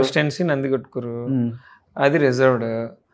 అతనికి అవకాశం వచ్చినప్పుడు ఖచ్చితంగా పోటీ చేస్తాడు, అతను గెలుస్తాడు, అందులో సందేహం ఏం లేదు. అతను అలా అనుకుంటే వైసీపీ పార్టీ అతి చిన్న వయసులో సిద్ధార్థ్ రెడ్డిని ఎక్కువ ఎంకరేజ్ చేసిందని అనుకోవచ్చు కదా. రాష్ట్ర అధ్యక్షుడు ఇచ్చారు, యువజన విభాగంకి శాప్ చైర్మన్ ఇచ్చారు, చిన్న పదవులు అన్నీ ఇచ్చారు ఏంటి, పెద్ద పదవులే కదా ఇచ్చారు. అదే అతనికి కూడా కృతజ్ఞత ఉంది కాబట్టి కదా ఈ రోజున ఎలా గట్టిగా నిలబడ్డాడు. ఇంకా జగన్ ఇప్పుడు మంచి ప్లేస్ ఇచ్చారనుకుంటా ఆయన పక్కన. మొన్న యువజన కమిటీ మీటింగ్ లో కూడా ఆయన కూడా వర్కింగ్ ప్రెసిడెంట్ కదన్నా, working president. At the same time బాగా హైప్ చేసి మాట్లాడారనుకుంటా ఈసారి. సహజంగా జగన్ గారికి మనసులో ఉంటుంది కదన్నా, మేమన్నా సిద్ధార్థ్ అన్న అందరికీ మనసులో ఆయనకి మా మీద ఒక ప్రత్యేకమైన అభిమానం, ఇష్టం. అంటే మమ్మల్ని తమ్ముళ్ళ భావిస్తారు కదా ఆయన కూడా. ఓకే. సో బాగా మెయింటైన్ చేస్తారు గణేష్ గారు బాడీ, అది జిమ్ అది బాగా హార్డ్ వర్క్ చేస్తారా? ఇవన్నీ ఎందుకు లేదన్నా. ఇంకా మీ ఫ్యాన్స్ ఉంటారు కదండి, తెలుసుకోవాలనుకున్న వాళ్ళు. అన్న అంత ఫ్యాన్స్ గొడవ ఏం లేదు లేదన్నా, ఏదో పార్టీలో తిరుగుతున్నాం, ఇష్టం, జగన్ అంటే ఇష్టం. టైం దొరుకుతుంది అసలు జిమ్కి వెళ్ళడానికి మీకు? వెళ్తాం, అప్పుడప్పుడు వెళ్తాం అన్న. అప్పుడప్పుడా? యాక్చువల్గా ఈసారి రాజా గెలిచుంటే మాత్రం స్పోర్ట్స్ని బాగా ఎంకరేజ్ చేయాలి అనుకుని ఒక దృఢ సంకల్పంతో ఉన్నానన్న. నా టైం బ్యాడ్, ఈసారి ఇలా జరగలేదు అంతే. స్పోర్ట్స్ని అయితే ఖచ్చితంగా ఎంకరేజ్ చేయాలి. చాలా మంది టాలెంట్ ఉన్న వాళ్ళందరూ, చాలా మంది టాలెంటెడ్ ఉన్న వాళ్ళందరూ కూడా వెనకబడిపోతున్నారు, వాళ్ళందరినీ బయటకు తీసుకునే వాళ్ళు. అవును. మరి రాజమండ్రి వరకు వస్తే చాలా మంది ఎథ్లీట్స్ ఉన్నారు, బాక్సర్స్ ఉన్నారు, క్రికెటర్స్ ఉన్నారు. సినిమాలు చూస్తుంటారా? అందరం చూస్తాం కదన్నా. మీరు ఎస్పెషల్లీ అంటే అక్కడ దొరకదు కదా మీకు టైం, హైదరాబాద్ వచ్చినప్పుడు. అన్న నేను చాలా సింపుల్ లైఫ్ లీడ్ చేస్తాను. అసలు నేను చాలా హ్యాపీగా ఉంటాను. నేను సాయంత్రం రేంజ్ రోవర్ ఆటోబయోగ్రఫీ మీదే అన్నారు. ఎవడన్నా చెప్తాడు ఇవన్నీ, ఎవరన్నా చెప్తారు. రెడీగా ఉన్నాము సార్, ఇంటర్వ్యూ ఉందంట, అది ఫినిష్ అయిపోగానే కెమెరా అన్న కుదిరితే తిప్పండి కొంచెం, సతీష్ చౌదరి అని అతని కారులో తిరుగుతుంటాను. Okay okay. అంటే స్వతహాగా బయటకు వచ్చే టైంకి నా ఫ్రెండో తమ్ముడో ఎవడో ఈ కారు వేసుకొస్తే, ఇవాళ నా షెడ్యూల్ ఇదిరా పదంలో వెళ్ళిపోదాం అంటాను. అంతే. వాళ్ళకి నాతో తిరగడం సరదా. వాళ్ళ కారు ఎక్కించుకుని నేను మొత్తం నా యాక్టివిటీస్ అన్ని చూపించి మళ్ళీ అయితే తీసుకొచ్చేస్తారు. అయితే నా వైఫ్ కారు ఉంది, నా కార్ లేదు. ఓకే. మీ స్వతహాగా పవన్ కళ్యాణ్ గారి ఫ్యాన్ కదా? నేను చిన్నప్పటి నుంచి నాగార్జున గారి అభిమాని అన్న, పవన్ కళ్యాణ్ గారి అభిమాని అన్న. చిరంజీవి గారి ఫ్యామిలీని ఇష్టపడినాడు ఎవరు ఉంటాడు? ఓకే. 24th సినిమాల పరంగా నాగార్జున గారు అన్న, పవన్ కళ్యాణ్ గారు అన్న చాలా చాలా ఇష్టం. వ్యక్తిగతంగా కూడా కొంచెం ఎక్కువ ఇష్టం పవన్ కళ్యాణ్ అంటే. కానీ ఇంకా ఊరికే ఈ పార్టీలో ఉండి ఆ అవతల వాళ్ళని ఇష్టం అంటుంటే మా వాళ్ళే తిడతాను అన్న ఇంటర్వ్యూలు అయిపోయాక. ఇష్టం వేరు, అంతే కదా, రాజకీయ జీవితం వేరు, అంతే కదా. హరిహర వీరమల్లు 24 రిలీజ్ వెళ్దా? వెళ్తా అన్న, ఏం సినిమాయే కదా, వెళ్తాం, తప్పేంటి అన్న. ఇప్పుడు మా నాయకుడు బాలకృష్ణ గారి అభిమాని, మేము పవన్ కళ్యాణ్ గారి అభిమానులు. జగన్ గారు నిజంగానే బాలకృష్ణ గారు అభిమానే కదా, అందరికీ తెలిసిన విషయమే కదన్న అది. Okay okay. జగమెరిగిన సత్యం, జగమెరిగిన సత్యం అంటే అందరూ చెప్తుంటే నేను నమ్మలేదు. మీరు ఆ పార్టీలో ఉన్న వ్యక్తి కాబట్టి మీరు చెప్తే నమ్మొచ్చు నేను ఇప్పుడు. సో ఇప్పుడే చూశాను అన్నగారు ఆమరణ నిరాహార దీక్ష పేపర్, ఒక్కసారిగా సడన్ గా బ్రేకింగ్ న్యూస్ అది. పేపర్ మిల్ యాజమాన్యం కార్మికులకు సంబంధించి చేసినటువంటి అగ్రిమెంట్ పరంగా ముందుకు వెళ్ళట్లేదు, వాళ్ళ జీతాలు పెంచట్లేదు అని చెప్పి రాజా వాళ్ళ తరపున ఓకే ఇప్పుడు పోరాటం మొదలుపెట్టాడు, ఉద్యమం స్టార్ట్ చేశాడు. గతంలో కూడా పేపర్ మిల్ యూనియన్స్ అన్నీ కూడా నాన్నగారితో ఉండేవన్నా. తర్వాత మళ్ళీ అంత ఉద్యమాలు అంత పరిస్థితుల మధ్యలో రాలేదు. మళ్ళీ ఈ మధ్యన పేపర్ మిల్ యాజమాన్యంతో కార్మికులు ఇబ్బందులు పడుతున్నారని చెప్పి గమనించి రాజా ఇప్పుడు ఈ నిర్ణయం తీసుకోవడం జరిగింది. ఓకే. సో రాజా ఎలానో మిథున్ రెడ్డి గారు కూడా అలానే అంటే కొన్ని సందర్భాల్లో మీరు చెప్పారు కాబట్టి మిథున్ గారు అరెస్ట్ బాధ అనిపించిందా కొంచెం? అంటే అది ప్రిపేర్ అయిపోయామన్నా, బాధ అనేది ఖచ్చితంగా ఉంటుంది. బాధ ఉండకుండా ఎందుకు ఉంటుందన్నా? కానీ ఇప్పుడు ఇంత బాధపడితే దీనికి ఇంత పరిష్కారం అని ఏమి ఉండదు కదా. ఖచ్చితంగా మనం బాధపడేది ఎంత ఉంటుందో దాన్ని తిప్పి కొట్టాలి అంటే మన ప్రయత్నాలు కూడా మొదలు పెట్టాలి, దానికి తగ్గట్టుగా అడుగులు వేయాలి. ఇతనన్న వ్యక్తిగతంగా అతని మనస్తత్వం ఎలాంటిదనంటే, మన కారు డ్రైవర్ వచ్చినా సరే కూర్చున్నోడు నుంచుని మాట్లాడతాడు. ఆయన భోజనం చేస్తుంటే డైనింగ్ టేబుల్ దగ్గర ఎంత చిన్నోడైనా ఎలాంటి వాడు వచ్చినా సరే ఫస్ట్ అతను కూడా భోజనం పెట్టి అతనితో పాటు భోజనం చేస్తాం అంతా మాట్లాడతాడు. ఓకే. అది మిథున్ రెడ్డి అంటే. నాకు అందుకే ఆయన అంటే కొంచెం బాగా ఇష్టం. ఇంకా ఆయన ప్రిపేర్ అయిపోయాడు ఎలక్షన్ ముందే. లోకేష్ గారు రోజు చెప్తున్నాడు కదా ఎలాగో రెడ్ బుక్లో ఉన్నాను ఎవరిని వదలనని. ఇంకా ప్రిపేర్ అయిపోయిన వాడిని ఏం చేస్తారన్నా? భయపడుతున్న వాడిని ఏదైనా చేయాలి తప్ప మమ్మల్ని చేసుకుంటారా బాబు అని వదిలేసిన వాడిని ఏం చేస్తారు? అన్నిటికీ ప్రిపేర్ అయ్యి ఉన్నారు అయితే. 100% ప్రిపేర్ అయిపోయాం. ఓకే. బాధపడతాం ఖచ్చితంగా, బాధపడినా పోరాటం ఆపలేం, పోరాడతాం. Super. So thank you so much Ganesh గారు. ఇంటర్వ్యూలు చాలా తక్కువగా ఇస్తారు, ఏది ఉన్నా కానీ చేతల రూపంలో చేసి చూపిద్దాం అనే టైప్ కాబట్టి డెఫినెట్గా పట్టి ఈసారి మీలో ఉన్న మనోభావాలు దెబ్బతీయకుండా ఎక్కడా కూడా. సో వ్యక్తిగత జీవితం కన్నా కూడా ఇప్పుడు అందరూ చూస్తుంది కూడా ఆంధ్రప్రదేశ్ రాజకీయం. నాకు తెలిసినంత వరకు సౌత్ నార్త్ అందరూ కూడా ఆంధ్ర వైపు అలా చూశారనమాట మొన్న ఎలక్షన్స్ అప్పుడు కూడా. సో అది ఏం జరగబోతుంది, మళ్ళీ కూటమి అధికారంలోకి రాబోతుందా లేకపోతే వైసీపీ పుంజుకుంటుందా అనేది కూడా ఎవరికి తెలియని ఒక క్వశ్చన్ మార్క్. మీరు అన్నట్లుగానే మా వంతు మేము కృషి చేస్తాము, తిప్పి కొడతాం అంటున్నారు కాబట్టి చూద్దాం. ఇంకా చాలా ఉంది కాబట్టి 4 సంవత్సరాల టైం ఉంది. Wait and see. So wish good luck. Thank you so much. Suman టీవీలో మీ పర్సనల్ అండ్ బిజినెస్ ప్రమోషన్స్ కోసం కింది నెంబర్కి కాంటాక్ట్ చేయండి.